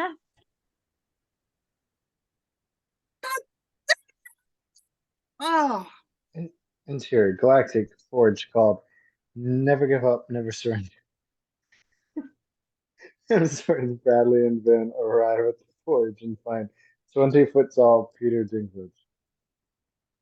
And look, I seem to be super giant next to you without being a squishy CGI cartoon. Yeah, we actually know how to do that. Anywho, can I interest you in some space pants? Nay, Space pants. I require a new weapon. And is that the mold for the Infinity Gauntlet over there? Oh, it is. Yes, 'Twas I who created Josh's custom-made one-of-a-kind glove that never existed before, which means the gauntlet at Asgard is back to being a plot hole. Nice try, Ragnarok. And look, he made me shove my hands into molten unobtainium, and now they're just useless blocks. I'll never work my precious machine again. And no, that's not a masturbation joke, except now it is. Shit! Damn you, Josh! Are you sure you can't work the forge? I just see a lot of levers and big switches, nothing you'd need fingers for. I don't know, let me try. Oh, okay, I guess we're good then. Chris and Bradley restart the forge using the same logic as push-starting your car with a flat battery, which works. Chris then holds open a space door for the greater good. Even though it risks his life, which could also be a sentence from passengers. They successfully forge an axe head, but must finish the axe. They must finish the axe, or else Hemsworth will die. Oh, crap. Where's the axe handle? I seriously forget the axe handle. There are literally only 2 components to an axe. How did I not think to prepare this in advance? Fuck! He's the axe. Van Treasel sees an opportunity to make fresh merchandise, so he chops off his arm to make the handle, successfully creating a brand new accessory to be sold at finer collectible stores everywhere. Loot! Yes. Finally, after all this effort and nearly dying, I have my unstoppable new weapon. I'm sure Josh hasn't gained the power to turn away any weapon to harmless silk bubbles. Ha ha ha ha. Exterior, Wakanda. Captain America arrives at Wakanda and is welcomed to Chadwick Boseman.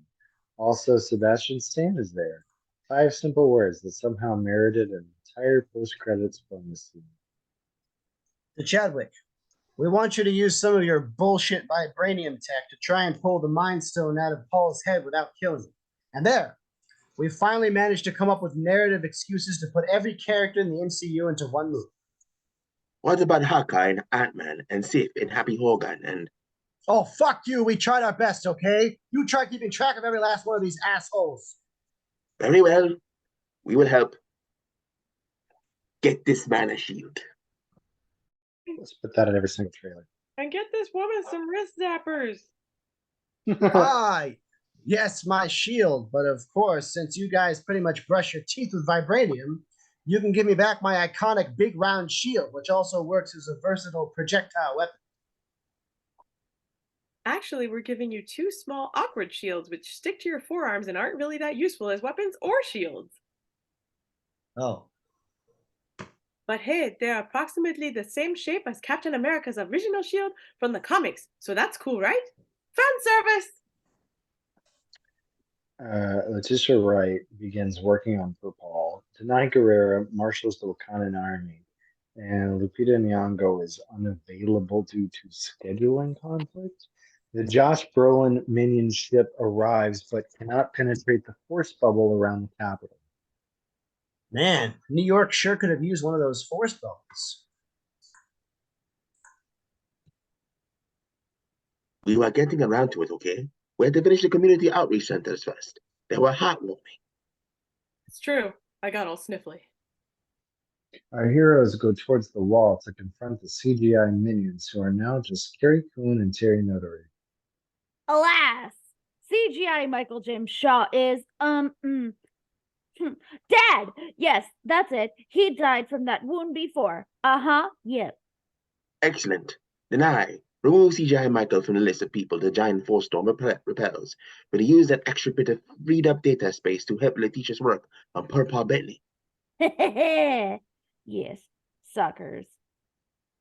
But CGI Michael is in fact not dead, and can now parade right the fuck into the Wakandan labs and take out Letitia.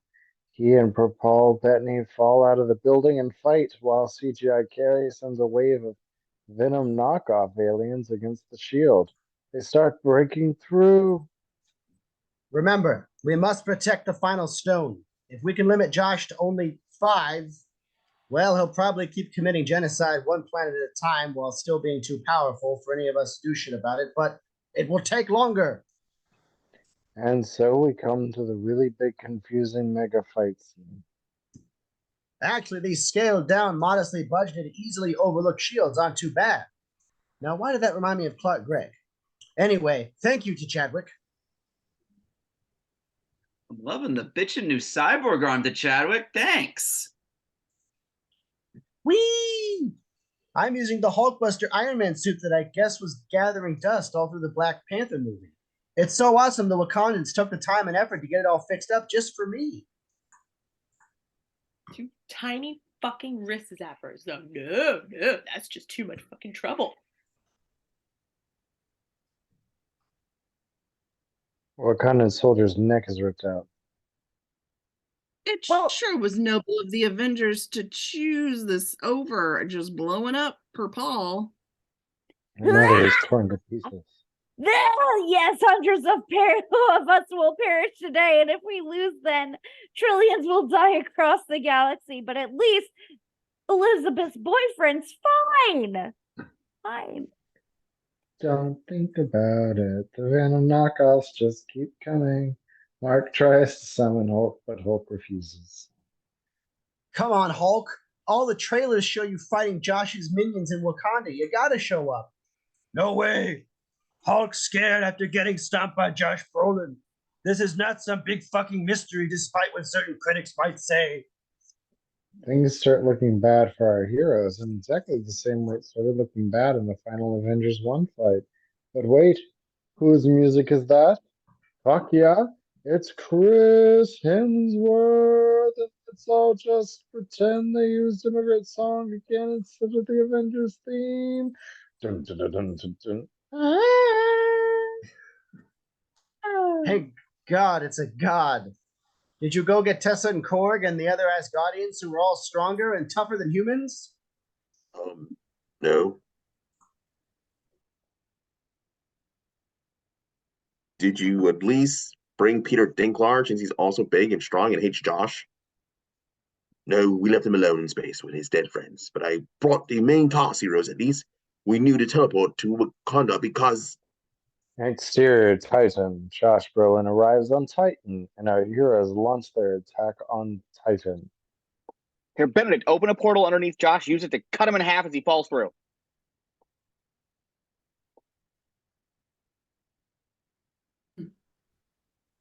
Damn it, there we go. Won't work. That was one of the 14,604 futures where we fail.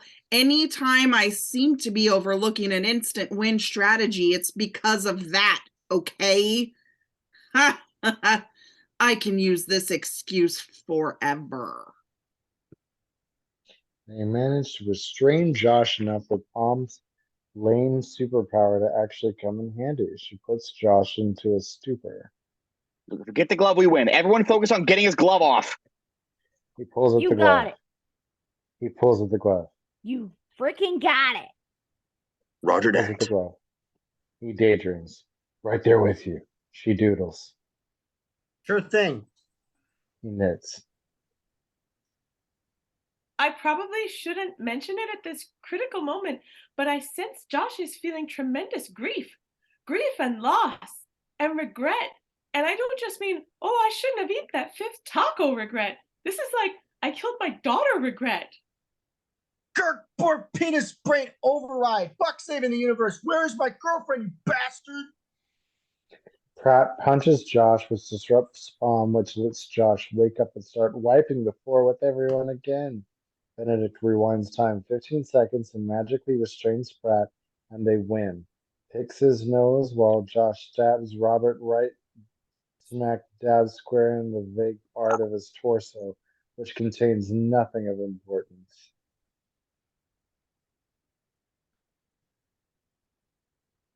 Wait, Josh, if you spare that one person, I'll cave on our whole mission and give you the thing that you can use to kill half of all people. Deal. And the best part is that there's nothing suspicious about this whatsoever. He takes the time zone and leaves. Exterior Wakanda. Meanwhile, the arrival of Hemsworth has turned the tide. Mark Ruffalo kills CGI Terry with a rocket arm. Elizabeth Olsen kills CGI Carrie by levitating her into a giant death yo-yo thing. And Per Paul Bettany kills CGI Michael with his own spear. Nicely done, Per Paul. Ha! Remember when superheroes would never kill anyone? We don't trade lives, Captain. We take them, sure, but no trading. I hope everyone's got their shitting pants on, because y'all about to shit your pants. Josh starts plowing through all the good guys, though Evans manages to last almost 3 seconds because he is as strong as the Hulk suddenly. You're too late. I heroically blew up Per Paul to stop you. I almost said RuPaul. Look, just because you idiots refuse to use the time stone every chance you get doesn't mean I have to. Oops. Josh rewinds time to unexplode Per Paul so he can rip Per Paul's head open after Per Paul spent the whole movie with a giant stomach wound and generally have just a super great A1 fucking day. At last, I have all 6 stones, and I can relax now because if there was some kind of all-powerful lightning god on the battlefield ready to kill me, then surely he wouldn't have waited in the wings for the entire couple of minutes it took me to reach Per Paul and... Shit. Sorry guys, I missed my cue. Better late than never, right? Oh hey, a gaping chest wound. But joke's on you. I still have enough life in me to use the completed gauntlet, which means your entire side quest really was just time-wasting bullshit. Ha! Josh grins evilly, snaps his fingers, and teleports away as an ominous hush falls over the soundtrack orchestra tensely holds their breath. I feel weird. It's like contract running out. Disintegrates. No! I am Salt! No. Alas, even I am not immune. Now you know this 1,000,000% irreversible for reals. Even the box office mega drop Black Panther is no more. Disintegrates. Oh, The entire Marvel Studios merchandising department freaks out. Exterior Titan. it's happening. I don't want to go. I don't want to go. Are you quoting the 10th Doctor, dude? Yes. Dave and Palm and Chris all disintegrate. No. Come on, that leaves just me and Bradley from our time, from our team. It's only 1/3, damn it. I think Al will make a cryptic comment that suggests this state of affairs might be perhaps, just maybe, possibly not permanent. Disintegrates. Sherlock, no! Interior Agents of S.H.I.E.L.D. Henry Simmons staring at flashing control panel.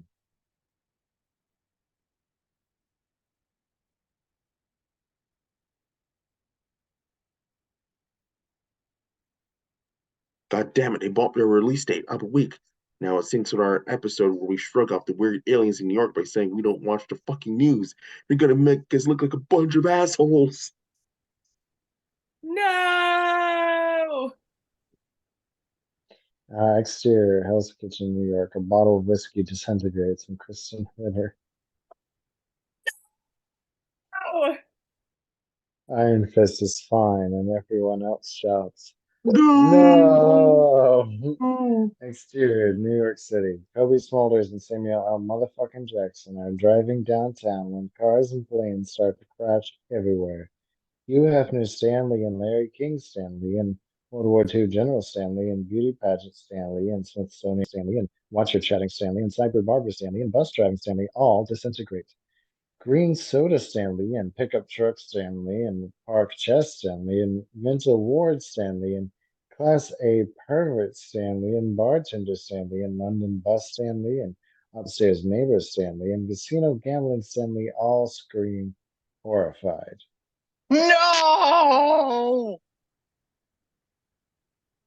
Alas, even I am not immune. Now you know this is 1,000,000% irreversible for reals. Even if box office megadraw Maria Hill is no more. Ah.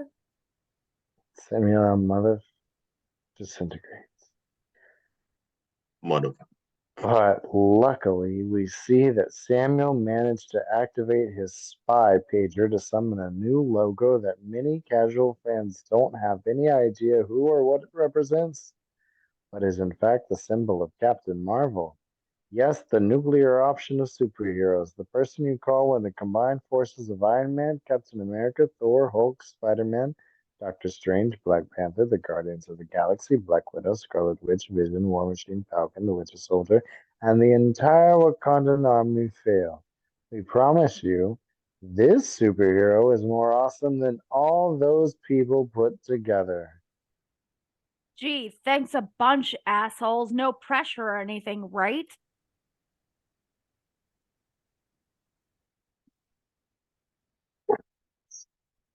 The Marvel Cinematic Universe opening is modified to be all Stan Lee cameos, and the title card says, "Thank you, Stan," and Stan gets a moving space funeral, where he turns into a multicolored sparkly space arrow. And who put extra feels at the popcorn?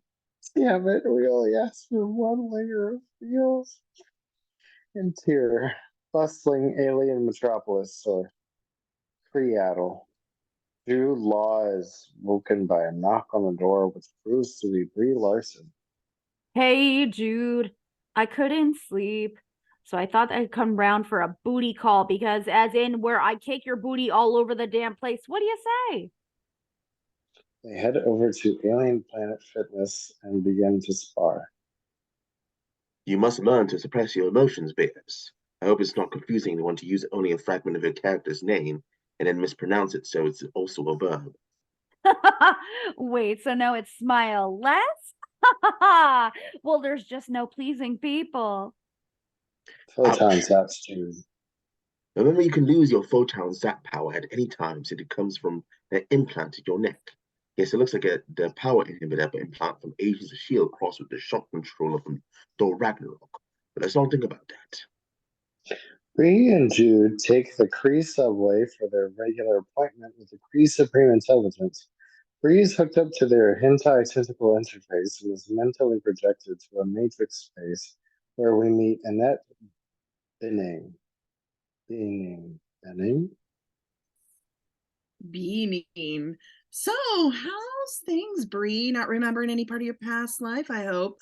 If only I had any control over this virtual realm and could avoid looking like this massive clue about your past life.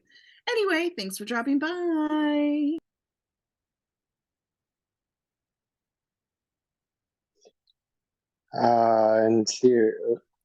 Interior, Jude Law's spaceship. Bree and Jude have been sent on a mission to rescue a fellow Kree Starforcer, along with Jude's eclectic team of scavenged intellectual properties, including Blue Jimatan and Jimon Hunsu. Yes, audience, it's me, a bad guy from Guardians of the Galaxy. Don't worry, though. At this time in history, I'm totally one of the heroes. Wink. We'll also be held up by Lee Pace, the main bad guy from Guardians of the Galaxy. But honestly, we are 100% on the side of goodness and puppies here. Yep. Ha-ha. Anyway, the plan is to sneak in while Lee bombs the shit out of civilians. Okay, look sharp, people. Ha! There's no way that the audience, for the audience to predict the big surprise twist. That's for sure. Exterior, planet Dark Shadow, and the dim lighting system, night. The Jude crew carefully make their way across the brown-orange landscape in their green-black uniforms. Hey, why don't we use the color controls in our suits to match the terrain? I mean, if we're trying to be stealthy as possible.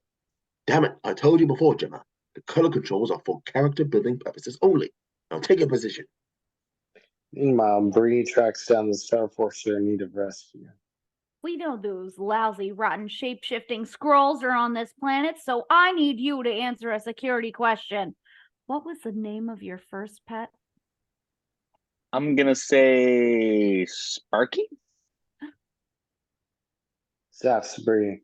Shockingly, Ben is really a low-down, dirty, no-good Skrull. Oh, I know we should have used two-factor identification. Into Bree's memories. Bree remembers being a badass Air Force pilot in the United States motherfucking Air Force, training alongside some misogynistic assholes. Oh yeah. She also remembers fellow kick-ass pilot Lashana Lynch. Enjoying this fast-paced, blurry memory montage? Gotta say, the way everyone went on about the Air Force's involvement with this movie, I was expecting way more military porn. Yeah, me too. But something's off. How can Annette Bening be everywhere at once in the mid-90s? I mean, who does she think she is? Dennis Leary? In reality, Ben and the Skrulls are keeping Bree sedated while they search her brain for vital coordinates. But Bree decides to not be sedated anymore and bust loose. She mops the floor with a fuckload of Skrulls and escapes. Whoa, not before grabbing my custom boots. Do you know how hard it is to find Do you know how hard it is to find a proper size 9.8.5 in Creole? Most of them are mislabeled size 9, those fuckers. Fuck you, That's the Skrull. Skrulls. Bree hops into an escape pod. However, Ben shoots it and makes the controls all fritzy. Ruh-roh. Now she'll be forced to crash land, and I can extract the crucial information I need from the fiery wreckage. Oh, hey, our ship's also fucked. Prepare to crash land! Luckily, crash landings in the MCU never result in anything worse than a few scrapes. Just avoid the Arctic and we're good.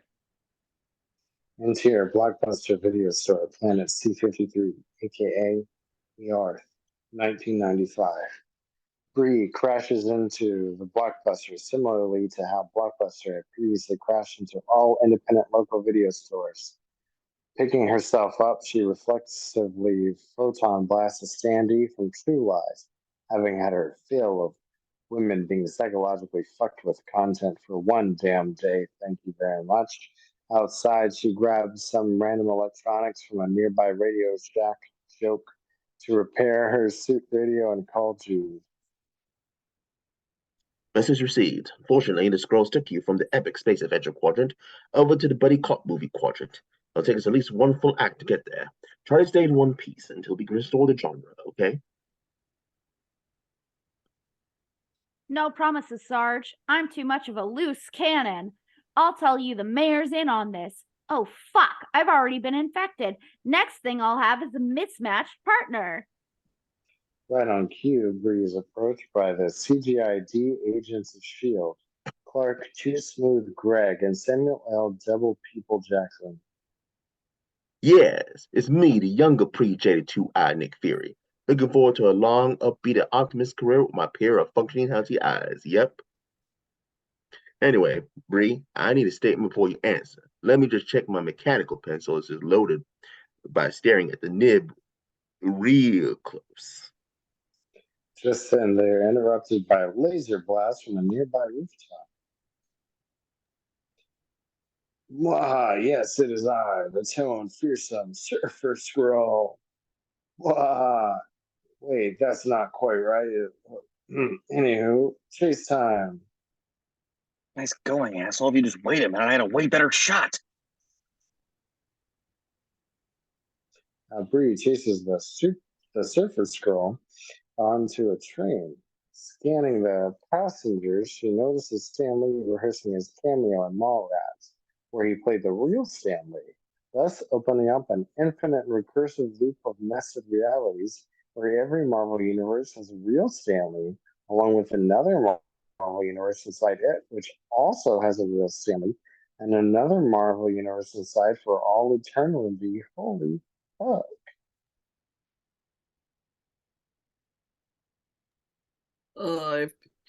If you punch me now, it'll be taken out of context for the teaser, and people will just think you're just really senior citizens. Oh, come on. Like the marketing people would really fuck me over like that? They epically fight, but the Skrull gets away.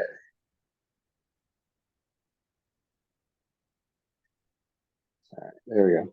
Meanwhile, Samuel fights Skrull Clark Gregg in his car and wins by deliberately crashing headlong into Running with Scissors delivery truck.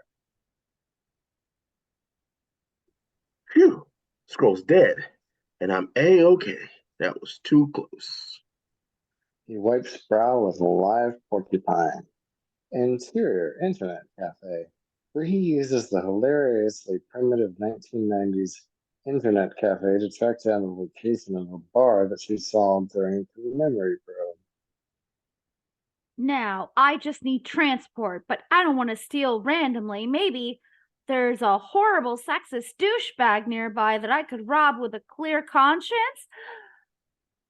But what are the odds of finding... Oh, there's one. Bree steals douchebag's motorcycle and grabs some plain clothes, saves her battlesuit to the cloud, and drives off. Interior autopsy room. Samuel meets his boss, Ben Mendelsohn, at the Skrull autopsy, unaware that it's really Ben Mendelsohn, who has copied the form of Samuel's boss, who just happens to look like Ben Mendelsohn. I got a report of someone matching Bree's description stealing a motorcycle. Luckily, whoever spotted her also deduced exactly what remote desert bar she's going to, so I'm going to intercept her there. But first, I think we should check out this Skrull's junk. Really, dude? Fine. Look, to avoid blowing my cover, I'll just go along with making an embarrassing dick joke at the expense of my dear departed brother in arms. Hope everybody's real proud of themselves. Interior desert bar. Bree has just ordered another shot of fragmented memories when Samuel saunters in. Hey, Bree, how about you explain what's going on? Skrulls have invaded your planet and can look like anyone. But they can only replicate recent memories. So to prove that you're human, please tell me a bunch of old memories that I absolutely no way of verifying. Okay. Are Skrulls also incapable of just making shit up on the fly? Actually, yes, we had to literally ban them from improv night. And you know, I'm not a Skrull, is this? You see, a Skrull would never show such disregard for a bar owner's livelihood. Only a fully trained Kree Starforcer could be such a dick. All right. I choose to share that I never cut my bread diagonally. That may seem odd, but I just want to see fans obsessively dissect the Ultron scene where I make myself food. Oh. Now, during my memory probe, I also saw something about Project Pegasus, so my plan was that eventually I'd bump into somebody with ultra top secret clearance who would take me there. And you were 100% right. Check out the big brain on Bree. Interior secret military base in the middle of the desert. Samuel uses his shield clearance to get them into Project Pegasus.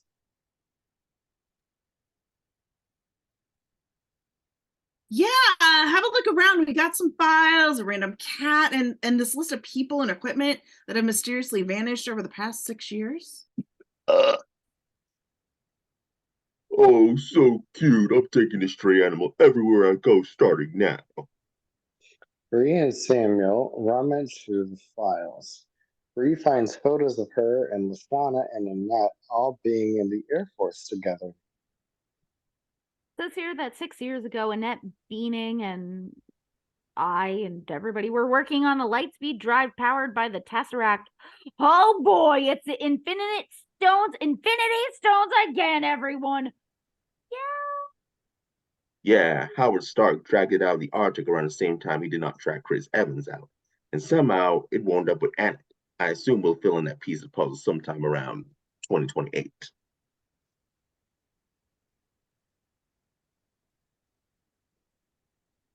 Samuel secretly pages his boss, Ben Mendelsohn, unaware he is really Ben Mendelsohn. But on arriving, Ben Mendelsohn lets slip that he is, in fact, Ben Mendelsohn. He and Samuel fight. God damn it! Are there any scrawny weakling aliens? However, Bree gives Ben a good zapping, allowing her and Sam to flee in a quad jet. I also helped by not choosing to give away their position. Otherwise, Bree would have had to photon zap 2 or more regular humans before getting away. Exterior, Lashana Lynch's ranch sits down the road from Hawkeye's farm. Bree and Samuel and Goose use the quad jet to visit the only person on Earth Bree might possibly remember. Surefire way to keep anyone searching for you off the trail. This quadjet's pretty cool. You know, if I ever run Shield, I think I'll try to get us a slightly more advanced version of it. Now for a quick nap. Oh my God, Brie, I thought you were gone forever, and I'd have to wait for my daughter Monica to fully grow up before finally seeing Captain Marvel movie. I mean, not that film number 21 is exactly breakneck speed, but here we are at least. So seems like before I vanished, we were inseparable and basically raising a kid together. We were like, Oh, no. Marvel movies are nowhere near ready for that, Mercy me. Anyway, let's see if they can handle meaningful female friendship first before we go all crazy. Also, I'm here with a milkshake just casually sliding into your DMs. Hey there. I decided to ditch the whole rip up your brain and shoot your face strategy and would now like to try talking it out. Also, if you won't talk it out, I'll kill the kid. But in the spirit of friendly diplomacy, mind you. Ben reveals that he has the black fob. It's portaling the fateful day Bree and that crash while pressing the next light speed drone. This is from a special black box that could record after the crash and outside the plane. Anyway, here goes. They listen. Bree begins to remember what really happened. holy shit, Jude's the big bag, not Ben. And was actually Bree and I got my powers from blowing up her light speed drive, not from the implant. Tim Robbins was had never left Vietnam. Jay Davidson was a penis, or had a penis. Damn it, there's penises everywhere, all along. Chris Plummer was a Kaiser Soze all along. Sorry, I'm catching up on all 6 years of spoilers here. Yeah, the self-righteously imperialistic Kree are the actual villains. I don't know if this is hard to accept in a universe where half self-righteous conquerors make up about 80% of our bad guys. Well, this changes everything. I guess I can give you those secret coordinates after all, which are in orbit. Dun, dun, dun. This also helps us transition smoothly back into space adventure territory. You're welcome. Bree downloads their battlesuit from the cloud and finds Lashana's daughter. Bree downloads her battlesuit from the cloud and finds Lashana's daughter. Hey, kid, I've unlocked new custom skins for the next level. Want to help me choose? Sure. How about this setting? Black fetish wear with a big yellow lightning bolt. No thanks. Huh, what about mostly red and blue with a big star on the chest? Nobody's done that yet, right? Our heroes pile into the quad jet and fly up to their coordinates, where they find Annette's secret cloaked spaceship laboratory pinball arcade. Interior orbiting spaceship lab / retro fish museum. Once aboard, our heroes find tons of random shit, including the Tesseract, which they cunningly hide inside a Fonzie lunchbox because it's ever so 90s. They also find Ben's family and a group of refugee Skrulls. Yes, we've been hiding here for 6 years, living on nothing but Nerf balls and pleated pants. Also, fair warning, we ran out of shower water after 2 years. Aha! We found you. Thanks for decloaking the ship, by the way, and not doing anything silly like recloak again. Seize them! Jude uses Bree's implant to zap her and hooks her up to the Supreme Intelligence.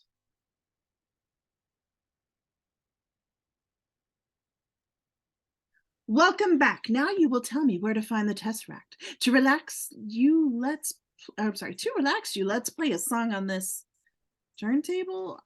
That also seems a bit dated for the whole 90s thing. But anyway, please enjoy Come As You Are by Nirvana. Oh, wait a sec. This came out in 1991, 2 years after you left Earth. How did it get in your brain?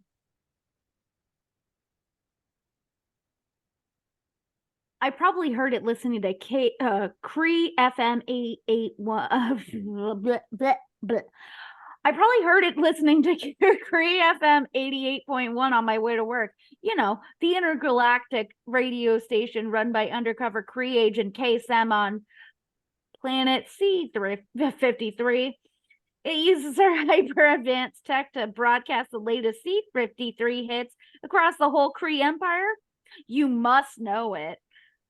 I mean, sure, it's a primitive backwater, but they got tunes, yeah?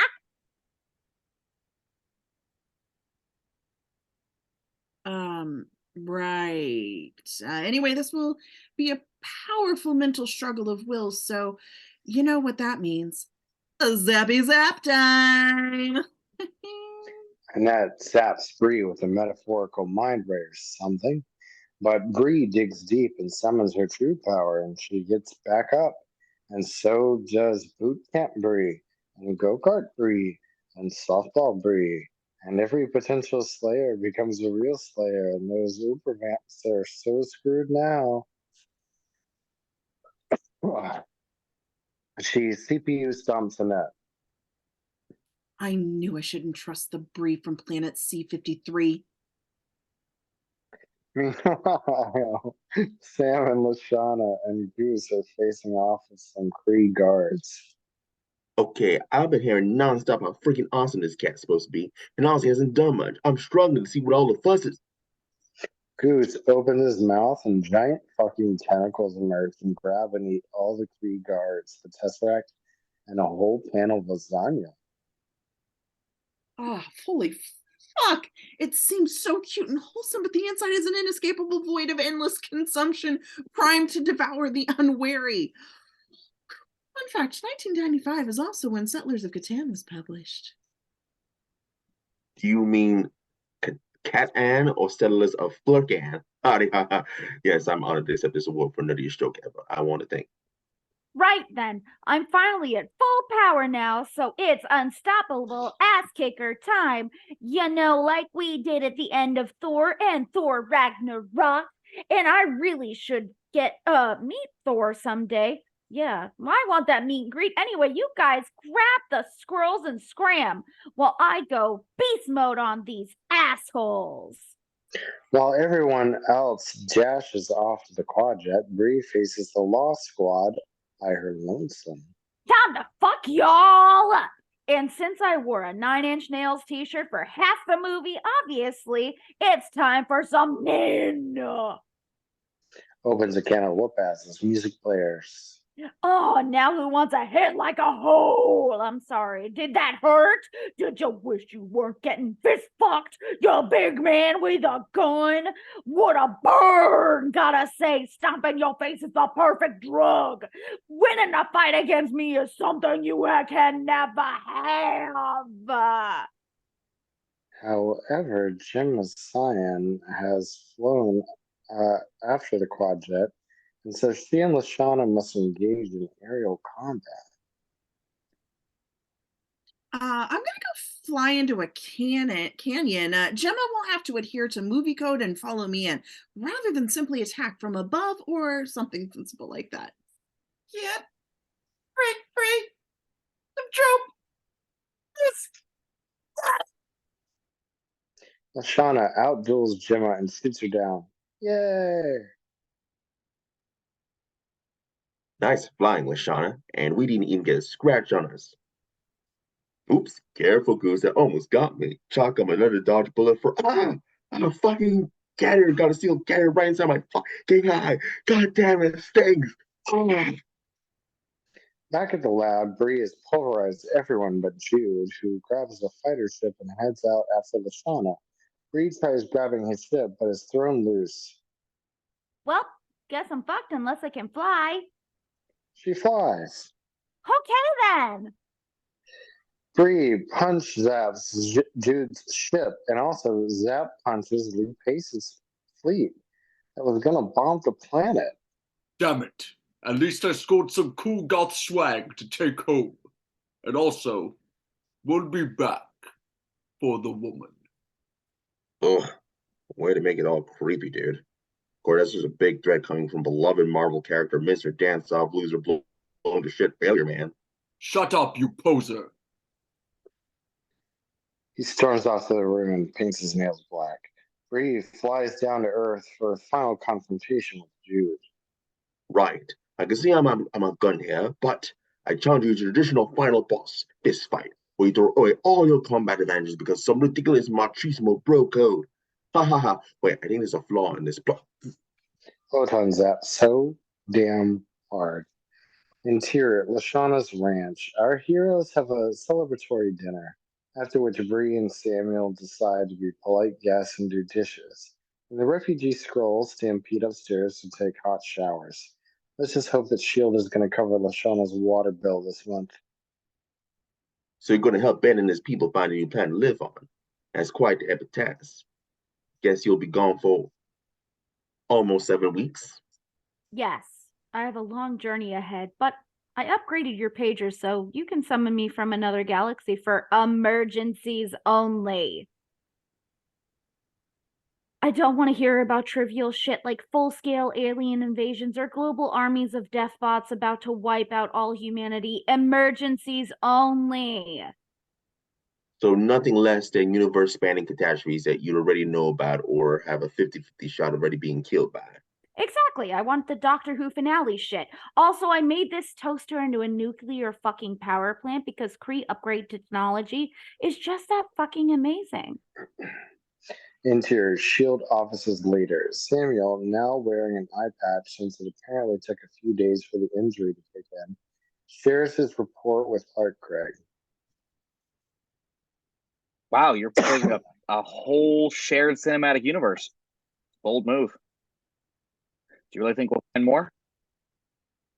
Well, given that by 1995, S.H.I.E.L.D. has files on Captain Marvel, Captain America, the Red Skull, the original Ant-Man and Wasp, Ghost, Zero Matter Woman, and the Winter Soldier, yeah, I think we'll find more. Samuel notices that Bree's call sign in the Air Force was Avenger and retitles his file accordingly, while certain Conopsis fans wish they'd stuck with her Comet's call sign of Cheeseburger, since that could have set up a really sweet Bree joke. Alas, it was not to Bree. We're so very sorry. Are you really? So that makes me the first actual Avenger! Nice! Except I started in World War II, so chronologically, I'm still first. Okay, but technically, I was first to be officially recruited to the Avengers Initiative. Yeah, well, on my show, Samuel called me an Avenger, and I was on before anyone, so there. Hey, look, I think we all know that every Avenger is equally important, and it doesn't really matter who's first. And as long as it's not Hawkeye, right? Everyone nods in agreement. The end. Interior, bonus scene, Avengers Compound 2019, after the snap. The non-dusted Avengers dwell on how fucked everything is. Scarlett Johansson pounds back scotch. Mark Ruffalo mournfully eats 5-gallon vat of ice cream. Chris Hemsworth blasts 9-Inch Nails music. And Brie Larson. Surprise, bitches! So now we can finally release all the promotional material that contains the big, huge, unguessable secret that I'm in Avengers 4!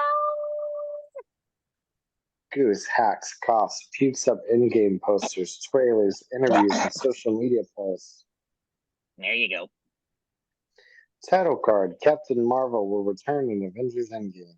Goose will return in Men in Black. And James Gunn will return in Guardians of the Galaxy Volume 3. Oh, yeah.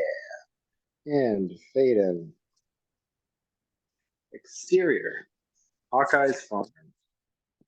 Jeremy Renner is lovingly teaching his daughter how to murder when she is abruptly dusted along with Renner's family. Clearly a punishment from the Infinity Stones for trying to supplant Kate Bishop, Hawkeye. How fucking dare you, Jerry Renner? No! Why, hello there, audience. Remember how the last movie had zero Hawkeye? Well, we're making up for it this time. Get ready for extra helping of double step oven fresh Hawkeye. No! Sincere, outer space. And emaciated Robert Downey Jr. and McCarran Gillen are stranded in the Guardian spaceship. This message is a fan. Pretty sure I or Evans and I've got be selfless arc to finish. So yeah. Also, our fuels run out. So how space works.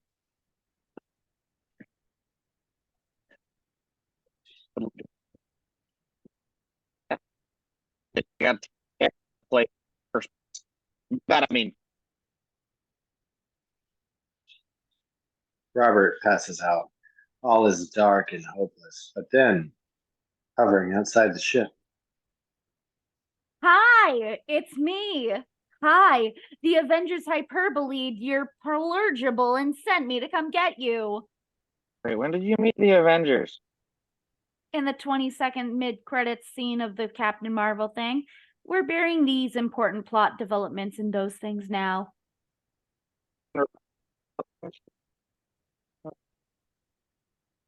rapidly dwindling oxygen supply fixes itself. Interior Avengers compound. Back at HQ, Chris Evans has decided to finally shave his playoff beard when he hears a noise. Outside, Bree arrives with Robert and McCarran, and they are reunited with Evans, Chris Hemsworth, Mark Ruffalo, Scarlett Johansson, Don Cheadle, Bradley Cooper, and Gwyneth Paltrow. Everyone heads inside so they can get straight to the arguing. Shield around the world? No. Anyway, became.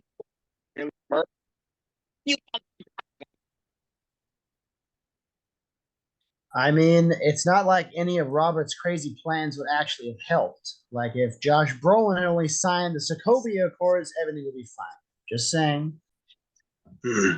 It'll take a few days for the CGI to wear off. Fortunately, the rest of us can still go after Josh and use the Infinity Gauntlet to undust everyone. And I can tell you exactly where Josh is because many times he told me precisely, specifically where he'd go after he won. He's in a garden. Or maybe all of them. You should check there too. Oh, good. He's in a garden. Everybody search every garden in the entire universe. We'll get him in no time. Thanks. Maybe I've located the glove's energy signature of this precise location in space, making McCarran's unhelpful garden thing extra useless. Oh, fuck you both. At least I get to do some real acting in this movie. Right, let's do this. Murder Squad, gather. It's just not the same without everyone. Interior, Josh Brolin's retirement home. Josh Brolin is about to sit down to dinner when suddenly a horde of enraged superheroes knock on the door. Man, don't you hate it when unexpected visitors show up right when you were about to eat? They all restrain Josh and chop off his gauntlet arm in like 4 seconds, which does not undermine Infinity War at all. Wait a second. There's no Infinity Stones in this gauntlet. Why are you still weighing it? Are we using it to crack walnuts or something? I did a second snap to erase the Infinity Stones from existence. I figured, what was the point in having an all-powerful artifact which made me undefeatable and allowed me to reshape reality at will? But as you see, it nearly killed me. Since using the Infinity Gauntlet exacts a massive physical toll. Huh? But you were fine after the first snap. In fact, you were able to walk away despite having had a giant axe shoved 3 feet into your chest. Well, now the snap exacts a massive physical toll, right? Like, if a human were to use it, they would surely tragically die. If you catch my drift. Sure. Say, can I just remind everybody that I never got to hook up with Haley Atwell? I personally sure deserve to get a happy ending out of all of this. Can we agree? Hemsworth chops off Josh's head. Everyone pisses on the corpse, and they all slouch home, sullenly. Interior Avengers HQ, 5 very sad years later. Scarlett is hosting a video conference with Denai Guerrera, Bradley, Bree, and Cheeto.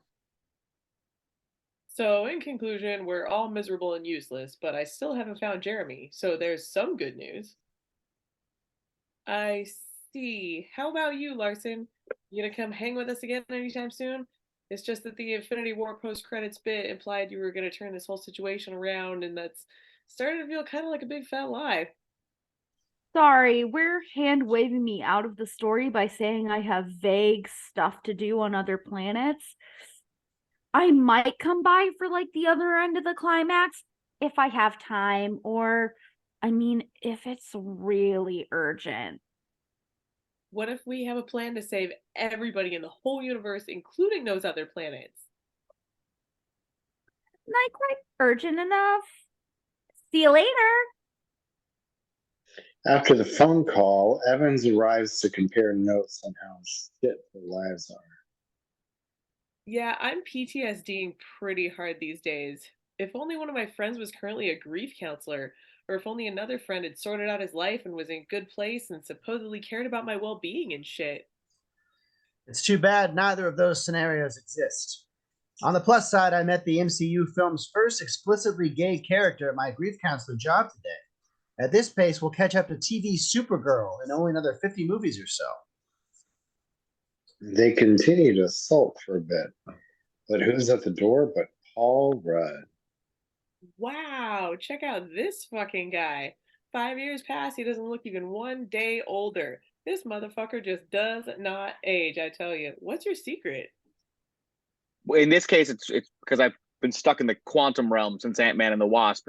And guess what? The events of that film contain the secret of solving this entire decade-spanning narrative arc. In other words, fuck all y'all who didn't see my movie, unnecessary filler, my tiny ass. Anyway, it's time travel. Like 99.99999% of internet theories already figured out. You guys know any smart people? All mine got vaporized. Exterior, a cabin in the woods, which Chris Hemsworth is staying right the fuck away from. Meanwhile, Robert is now living in a quaint little house with Gwyneth. Hey, hon, our daughter just said she loves me 3,000, which sounds impressive, I guess, but Marvel loves me like 75 million plus points off the back end. I'm just saying. Well, I love her negative 10 billion ever since she talked smack about Goop on her Instagram. In fact, I'm refusing to have any dialogue with that little shit altogether. We can stand side by side at the funeral, but that's it. I'm sorry, funeral? Just then, Evans, Scarlett, and Paul show up. Robert, we need you to make the time travel bullshit happen. You're the biggest science brain we got now that we've added Letitia Wright to the list of dead people. Wait, man. I got a life now. I can't go messing around with the timeline. This is too... Oh, okay, we're doing one of those refusal scenes. Gotcha. See you in 15. Interior diner. The team meet up with Hulk Ruffalo, who is now permanently hulked out, but still smart. That's right. I took the inner conflict that was my entire character arc and resolved it off screen during a time skip. Isn't that satisfying? So tell me what's on your mind. We were hoping you could stop dabbing for 10 seconds. You could help us get the Infinity Stones from the past and make all the dead people alive again. Cool plan. But does that include all the people who didn't get dusted, but died in the plane crashes and car accidents and so forth that happened because of people who were dusted? I have no idea. Well, what about Paul Bettany, or Tom Hiddleston, or Idris Elba? Hell, Aaron Taylor Johnson. Is there any particular reason we can't wish these people back into existence?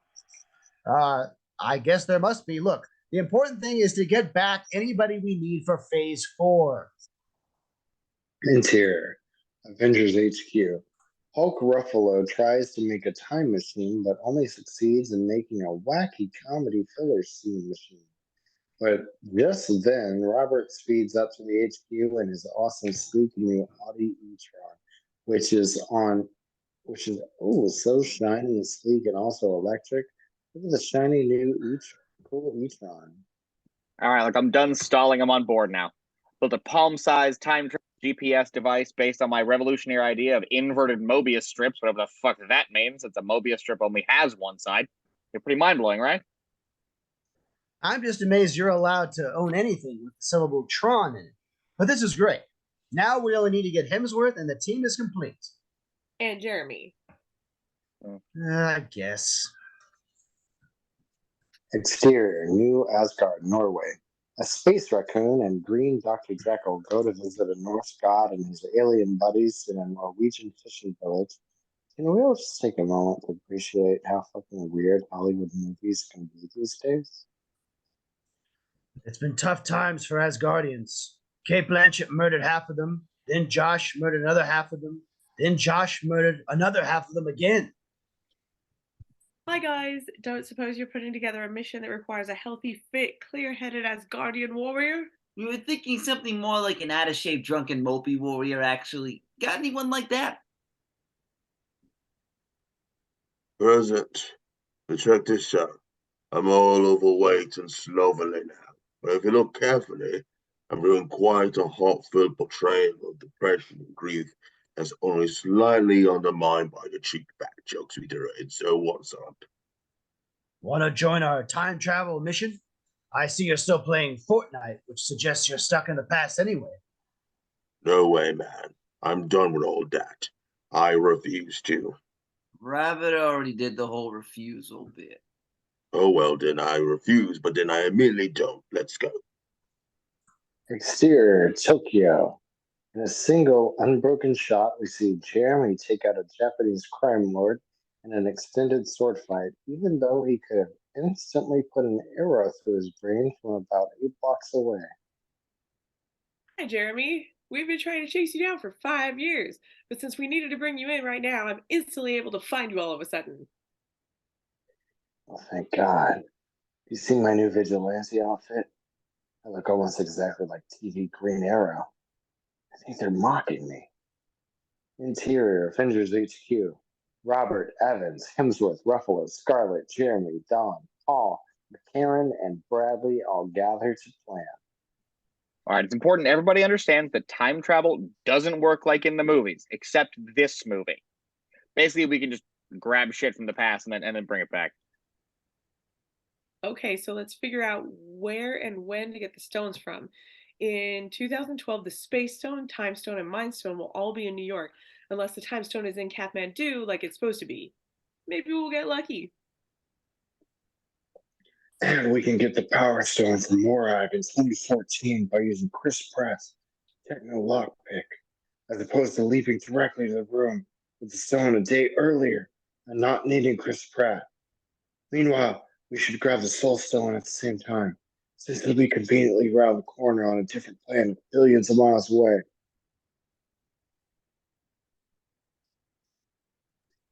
And we can get the reality stone out of the rock it was hidden in at any point of the thousands of years it was sitting there.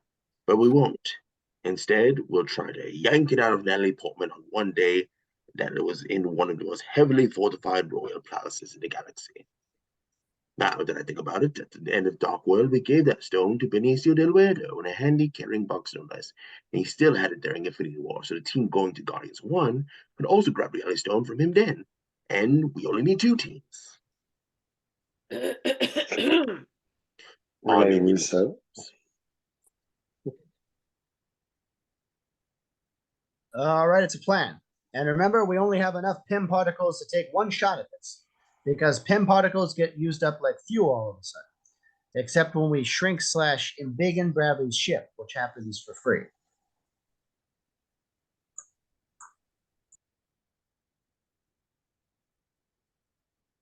You know, you could just save a bunch of particles by going to the earliest time and just living through the years. It's not as flashy, but believe me, it works. This franchise has already taken over a decade of my life. No fucking thanks. Yeah, but hey, what if I go back to one of my solo movies and grab a case of Pym particles from Michael Douglas first? Then we'd have extra. Or Pauls goes back in time 10 minutes and grabs our own supply from 10 minutes ago. Now we have almost double. Do it a bunch more times, and hey presto, we got Pym particles up to our damn eyeballs without anybody even leaving this room. 6 stones, 3 teams, 1 trip. Let's do this.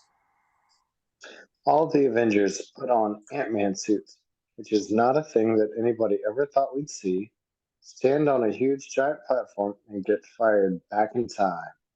Exterior, the Avengers, 2012.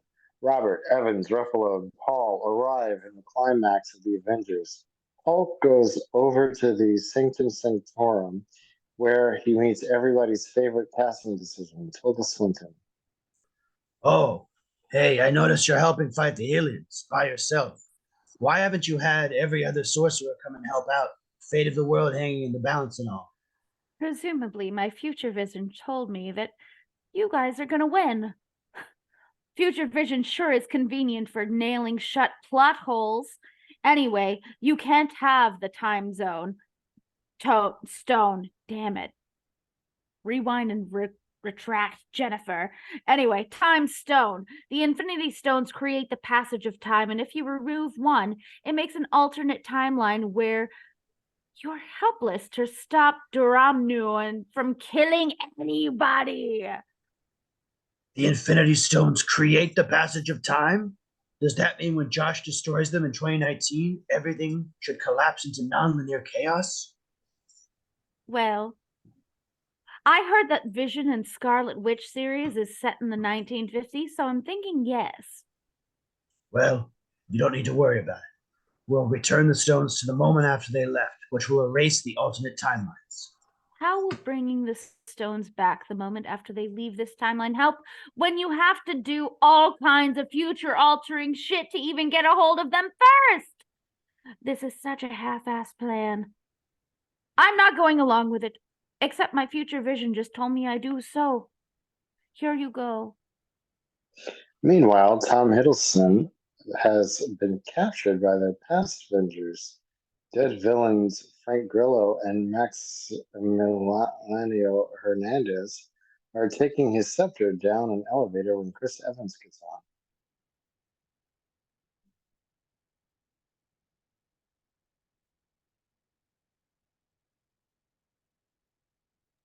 Oh, hey, this is just like the setup to that awesome elevator scene from Winter Soldier. Thank God this movie is 90 minutes in and we haven't actually had an action scene yet. I'm not counting on that Hawkeye nonsense. Yeah, well, tough cheese. I'm just going to trick you into giving me the scepter by saying, Hail Hydra. How dare you reference that stupid, awful fucking twist from the comics and take the scepter and fuck off. Evans gets the scepter, then he has a big old American ass wrestling match with his past self. And it's lucky that MCU time travel doesn't operate by time cop rules. 2024 Evans wins and the team regroups. Unfortunately, me and Robert fucked up our mission thanks to an unexpected Robert Redford cameo and Tom Hiddleston using the Tesseract to teleport into his own streaming series. But 2 out of 3 stones ain't bad, right? Don't worry, we're not licked yet. Evans and I can go to S.H.I.E.L.D.'s secret base in the 1970s, where we'll find the Tesseract, assuming Annette Bening hasn't taken it yet, as well as some Pym particles we can use to get home. I can see now, getting more Pym particles really should have been step 1 of the plan. Hang on, we can go directly to 1970 from here? What did we need the huge giant platform for? Interior, S.H.I.E.L.D. headquarters, 1970. Arriving in 1970, Robert and Evans infiltrates the S.H.I.E.L.D. base and split up. Evans goes to Michael Douglas's lab. Hey, Dr. Douglas, I heard some guys talking about you upstairs. They were saying something about how anti-aging special effects have their limits, and you look like you belong on a BuzzFeed listicle about Photoshop fails. Well, being from 1970, I have no idea what that means. But it sounds like an insult. Now, to grab exactly 4 vials of Pym particles. Fuck those other vials. I want the maximum beacon reward from Bob for doing this in as few runs as possible. Evans is spotted by Yvette Nicole Brown, which, along with an earlier wordless cameo by Ken Jeong, brings the franchise another step closer to completing the community gauntlet. But he avoids capture by standing around outside. As he waits, Robert grabs the Tesseract and bumps into John Slattery.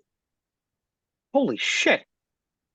Dad, when the hell did you stop looking like Dominic Cooper anyway? I guess I must have fallen hard on my face sometime in the 50s. Anyway, let's have a heartfelt conversation about family, as I always do with any random employee I run into. They chat for a while before Robert and Evans slip off to return to the future. Though, since the plan is to reset the timeline, they might as well parade away blowing noisemakers and river dancing, but whatever. Exterior, Thor the Dark World, which, gotta say, is sort of like putting your worst song in the greatest hits album. Bradley and Hemsworth arrive on Asgard. We have the most challenging mission of all. Extract the ether from Natalie Portman without giving her any new scenes or dialogue or interacting with her in any way. To assist us, we have a Duo-Peepers, which will yank the ether out of Natalie, even though doing that was supposedly beyond even Asgardian hyper-technology. Bradley goes to complete the mission single-handedly while Hemsworth stands around crying until Renee Russo shows up. Listen, Chris, you can't keep chasing after some idealized version of yourself. Accept who you are, faults and all. And also maybe lose some fucking pounds, okay? There's the next singles I loved and cherished. I just realized there's another family member I could reunite with. He summons Mjolnir. I'll come along if you promise to do some goddamn crunches, Tubbo. The fuck? I realize Guardians have always been such insensitive pricks. Don't answer that. Bradley races back since apparently people need to stand side by side to time travel, and they return home. Exterior, Guardians of the Galaxy Volume 1. McCarran, Dawn, Scarlet, and Jeremy arrive in the opening credits of Guardians of the Galaxy. Scarlet and Jeremy fly off to Vormir, while McCarran and Dawn go and knock out dancing Chris Pratt. That's for fucking everything up in Infinity War, jerk. Also for passengers. Remind me why we even brought the ship instead of Jeremy and Scarlet going directly to Vormir, since you already had the planet's coordinates already? One sec. McCarran uses her computer brain to access the bullshit justification online database, but this also causes her to link with her 2014 self, McCarran Villain. On 2014, Josh Brolin's ship, McCarran Villain, begins malfunctioning and projecting pictures of Don Cheadle. Yes, it sure is going to be a challenge to collect all these Infinity Stones, which is what we time travelers have come here from the future to do. We're the Avengers from Earth. Holy shit, it looks like McCarran has footage of the entire movie to this point in her head. Oh, cool. See if you can play back where Hulk has lunch. That was my bathroom break scene. Back on Morad, McCarran, Gillen, and Dawn just grab the Power Stone without Dawn even needing to have been there at all. Dawn travels back, but good McCarran gets caught before she can jump. McCarran Villain disguises herself as good McCarran, and a plan is hatched to bring 2014 Josh Brolin forward in time to 2024. Observe, my lord. I have the 10 particles that my future self is going to use to return home. Wait, are you giving them to me? Then you have no way to travel to the future and our plan is fucked. No, I was just showing them to you before I use them myself and leave you here. But then how am I gonna... Exterior Vormir. Scarlet and Jeremy arrive on Vormir, somehow figuring out where on the entire planet they're supposed to land. Welcome. So yeah, it's the exact same rules and a lot of the exact same shots as last time. Gotta fridge someone you love to get the soul stone. No refunds. All sales are final, etc., etc. Oh, we really had all the information necessary to predict this sacrifice what you love deal. It's our own damn fault we didn't bring a puppy or something. At least we came here instead of Dawn and McCarran, then the universe would be fucked. Pretty clear what needs to happen. Got a legit solo movie coming up. Well, I barely scored a Disney Plus series, so I'm gonna go jump off that cliff. Not so fast. I may have been holding the entire world together these past 5 years while you went on a self indulgent, homicidal rampage, but you must live to teach your kids archery! She just jumped off that cliff.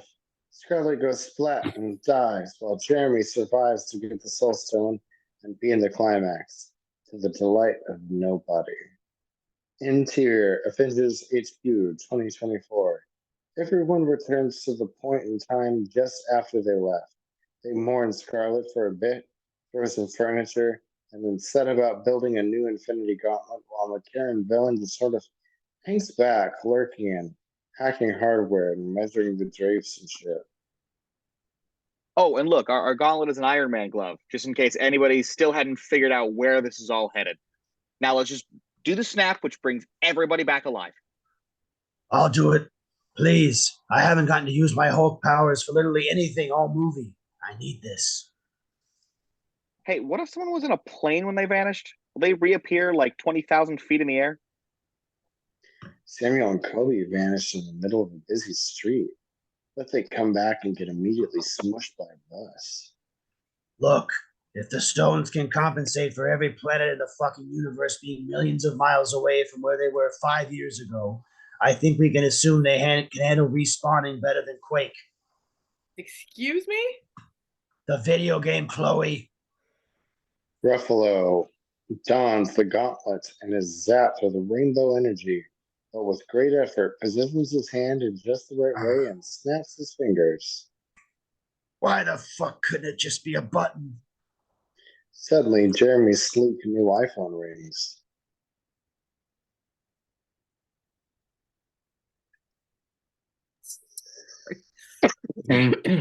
Jeremy, what's going on? My phone says it's 5 years later. How the fuck is my data plan still active? And how am I supposed to install 138,000 outstanding software updates? All right, we did it. And sure, it's weird to win the whole movie without even having a battle scene, but oh well. Can't. Suddenly, Josh's gigantic spaceship bursts through the time platform and blasts the compound, causing it to completely explode and collapse into rubble, tragically killing nobody? Seriously, everybody is still totes fine, even though their whole building was just blown the fuck up. Like Paul Rudd took a missile directly to the face. All right, but of course, nothing can damage that face. Me, Don, and Bradley are all pinned down. Jeremy's underground and Paul is trying to save us, which conveniently sets up a fight which is just Josh versus the three main heroes of the MCU. I'm done moping. With this flash of lightning, I summon my cape, costume, and lots of detailed brain in my head. How about thee? Robert and Evans and Hemsworth all fight Josh, while Jeremy grabs the Infinity Football. However, Jeremy is about to be murderized by a McCarran villain when she herself is defeated by good McCarran and Zoe Saldana.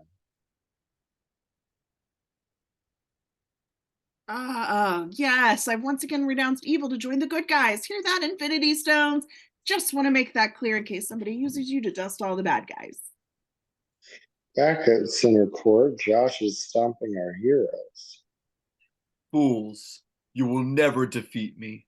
And this time I'm going to use the stones to erase the whole universe and start fresh. Let's see internet pundits try and defend that plan. But then, holy fuck, Evans picks up fucking Mjolnir and starts fucking slamming the shit out of Josh and shooting fucking lightning at him and Woo! I'm doing all kinds of cool stunts with this mythical weapon I'm holding for literally the first time ever, and the audience is loving it. Whee! Daisy Ridley sighs. heavily. Not so fast, Evans. You may have turned the tide of the battle, but what you don't realize is that the tide of this battle is going to turn just about every time somebody blinks. He gains the upper hand and pummels Chris Evans while snatching huge chunks off of his shield. Well, shit, now that it's got pointy edges, I should throw it at you more. Let me just put my internal organs back in the right spot. I think it's time to summon my huge army of alien monsters and giant metal hover dragons, all of which were crammed in my main ship somewhere. I probably should have led with that, honestly. Everything looks fucked, but then a million portals open, and out comes fucking everybody. Like everybody. To Chadwick Boseman and Denai Guerrera and Letitia Wright and Tessa Thompson riding a motherfucking Pegasus. Holy shit. Where did she get that fucking who cares? And Spider Tom and Chris Pratt and Elizabeth Olsen and Anthony Mackie and Sebastian Stan and Dave Bautista and Vince Friesel and Bon Clemente and why not? And Benedict Wong and Evangeline Lilly and Benedict Cumberbatch and Angela Bassett and Taika Waititi and his insect monster buddy and Iron Gwyneth Paltrow and Jamie Alexander and Lupita Nyong'o and Martin Freeman and the Wakanda Army and every sorcerer and the most recently murdered half of the Asgardians. Ah, yeah. Wait, where the fuck were all these wizards the first time we fought Josh? Hey, wait a second. Gwyneth didn't get dusted, and I built that suit before the movie even started. You could have been helping us all along. Oh, yeah. Oops. Right. Like Ant-Man now, assholes. The internet for ways I could help defeat Josh, and this was the only idea anyone had. This. Nothing else. No siree. Don't even bother looking. Are you watching from heaven, Agent Coulson? Can you see what your sacrifice made possible? Smile on us today, old friend. Avengers! This is awkward, but I guess I should finally tell you that Coulson actually survived. All this was based on a lie? Everybody glumly starts walking back through the portals. But then he died again on my TV show. Final battle back on, everyone. Avengers, assemble. What the fuck do you think we were just doing? Well, you know what I mean. Attack, attack, attack. All our beloved heroes start fighting our hated, nondescript, anonymous villains. Magic and repulsor blasts and vibranium spears and webbing and lasers and scarlet energy and squeals of delighted Marvel fans fly everywhere. Lots of heroes join in on the pickup Infinity football game, including Chadwick and Spidey Tom, Iron Goo, and Tessa.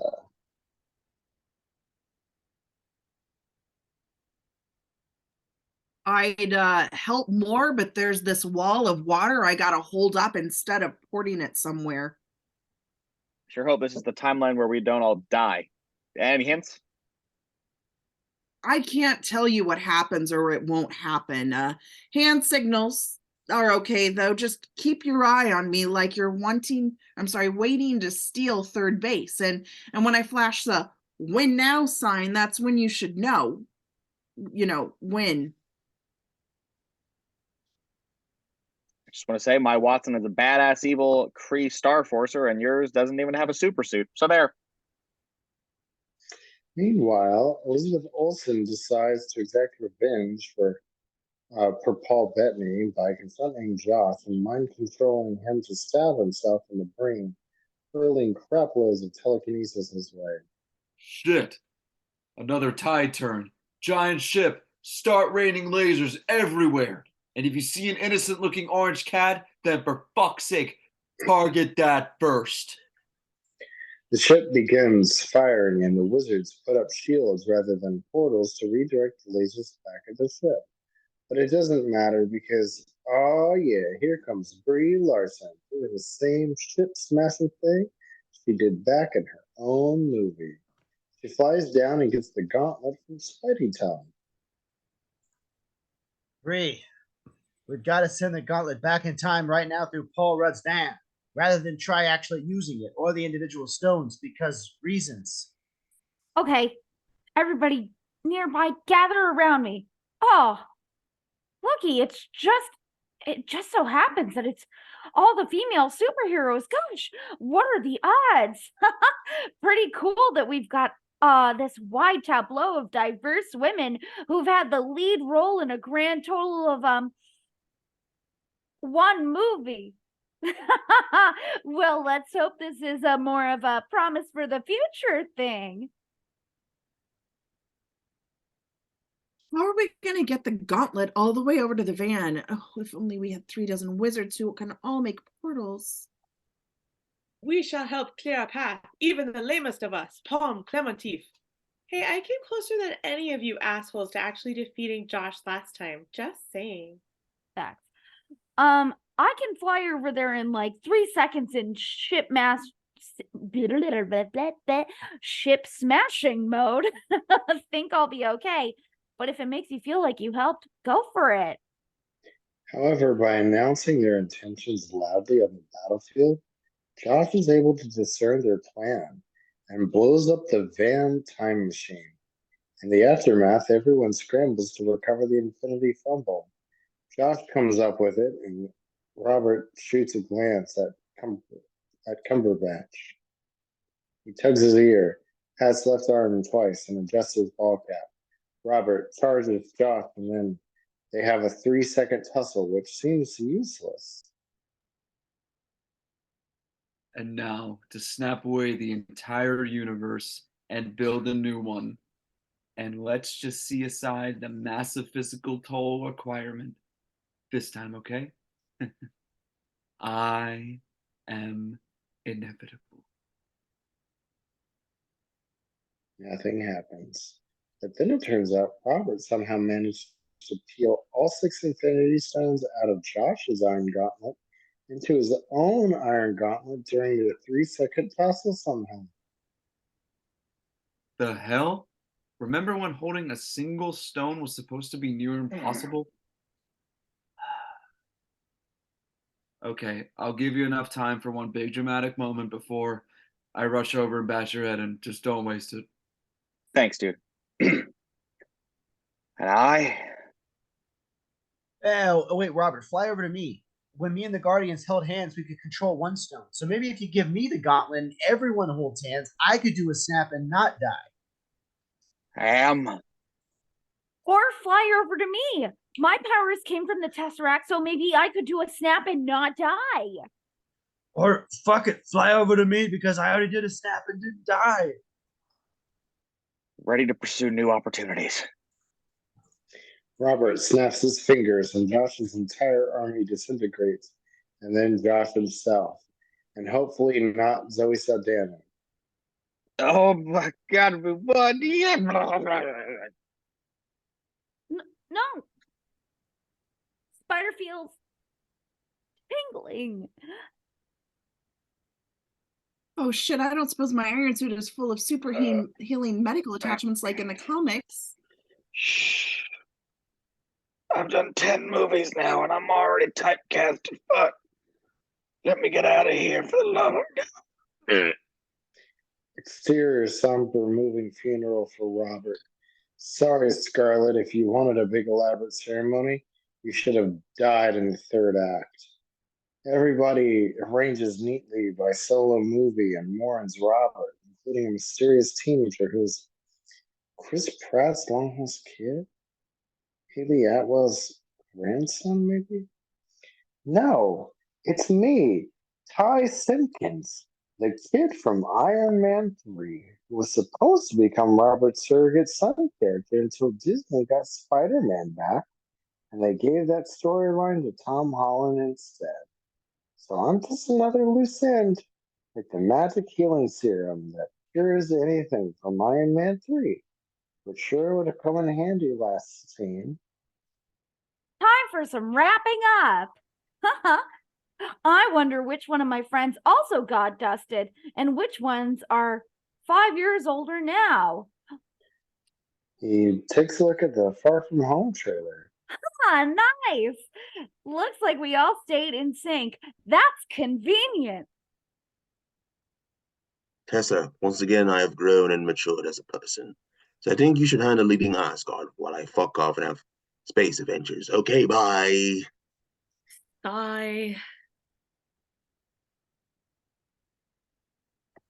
I wonder if I have to win another waterfall fight to become king again.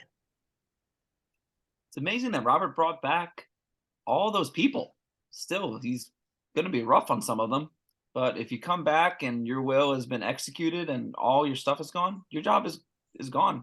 Your spouse has moved on with someone else. Oh, you mean they're waking up to find that 5 years had passed them by? Boy, I can't imagine how hard that must be. 5 whole years. Exterior, Lakeside, Time Machine. Hulk, Anthony, and Sebastian all gathered to send Evans back in time to return the Infinity Stone to Mjolnir. But not Hawkeye's kid's baseball glove, because fuck that timeline. They suck and can all fucking die. All right. Here I go to cram the reality stone down Nat Portman's throat, I guess. Evans goes back in time, but when he's supposed to return, does not. Wait a minute. Who's that sitting contemplatively overlooking the lake over there? Why, it's 100-year-old Evans. Ah, the poetic image must be reason we decided to build this timeline outside. Oh shit, is this why the movies have been so carefully never to show Haley Atwell's husband? Has it always been secretly Evans this whole time? That'd be so cool. What? And then I sat back and let Hydra and 9/11 happen? Fuck no. The official version is that after erasing all those alternate timelines because they were so dangerous, I decided to immediately make a brand new alternate timeline where Peggy and Steve got married. And not only did we finally have our life together, but I used my future knowledge to create a near-perfect world where all the good guys survive, all the bad guys are defeated, and all kinds of huge tragedies were averted. It's pretty awesome, actually. Can we all come live in your universe? Sorry we're full. But before I return to my utopian dimension, I do have something for you. He produces a new Captain America shield. Wow, really? I mean, Sebastian is your best and oldest friend. I'm sure you'll make a great Captain America, even without my super strength, or super speed, or resistance to injury, or general enhanced metabolism, or ability with a shield. Or, you know what, maybe you're right, Inception. I'm good. I'm probably barely going to use Captain America after this anyway. Oof. Interior, Haley Atwell's house, the 1950s. Chris and Haley are finally having their romantic dance. Wait, are you telling me that the Chris I lost is sitting frozen in the Atlantic right now? Yeah, but don't worry about it. Your great niece can have that. Credits. Big, huge actor signature credits. Tons more credits. Instead of a post-credit scene, we get a sound effect from the first Iron Man movie when Robert was making a vastly powerful arc reactor in a cave. It says again, "We're just making this in a cave out of a box of scraps." And seriously, how could he not cobble together a proper functioning spaceship to get from Titan to Earth? The guy built a damn space GPS, time-space GPS, and had a whole planet full of parts to work with. I mean, what the hell? And that is phase 3 of the MCU. Thank y'all so much for joining us. And we'll see you at phase 4 coming soon.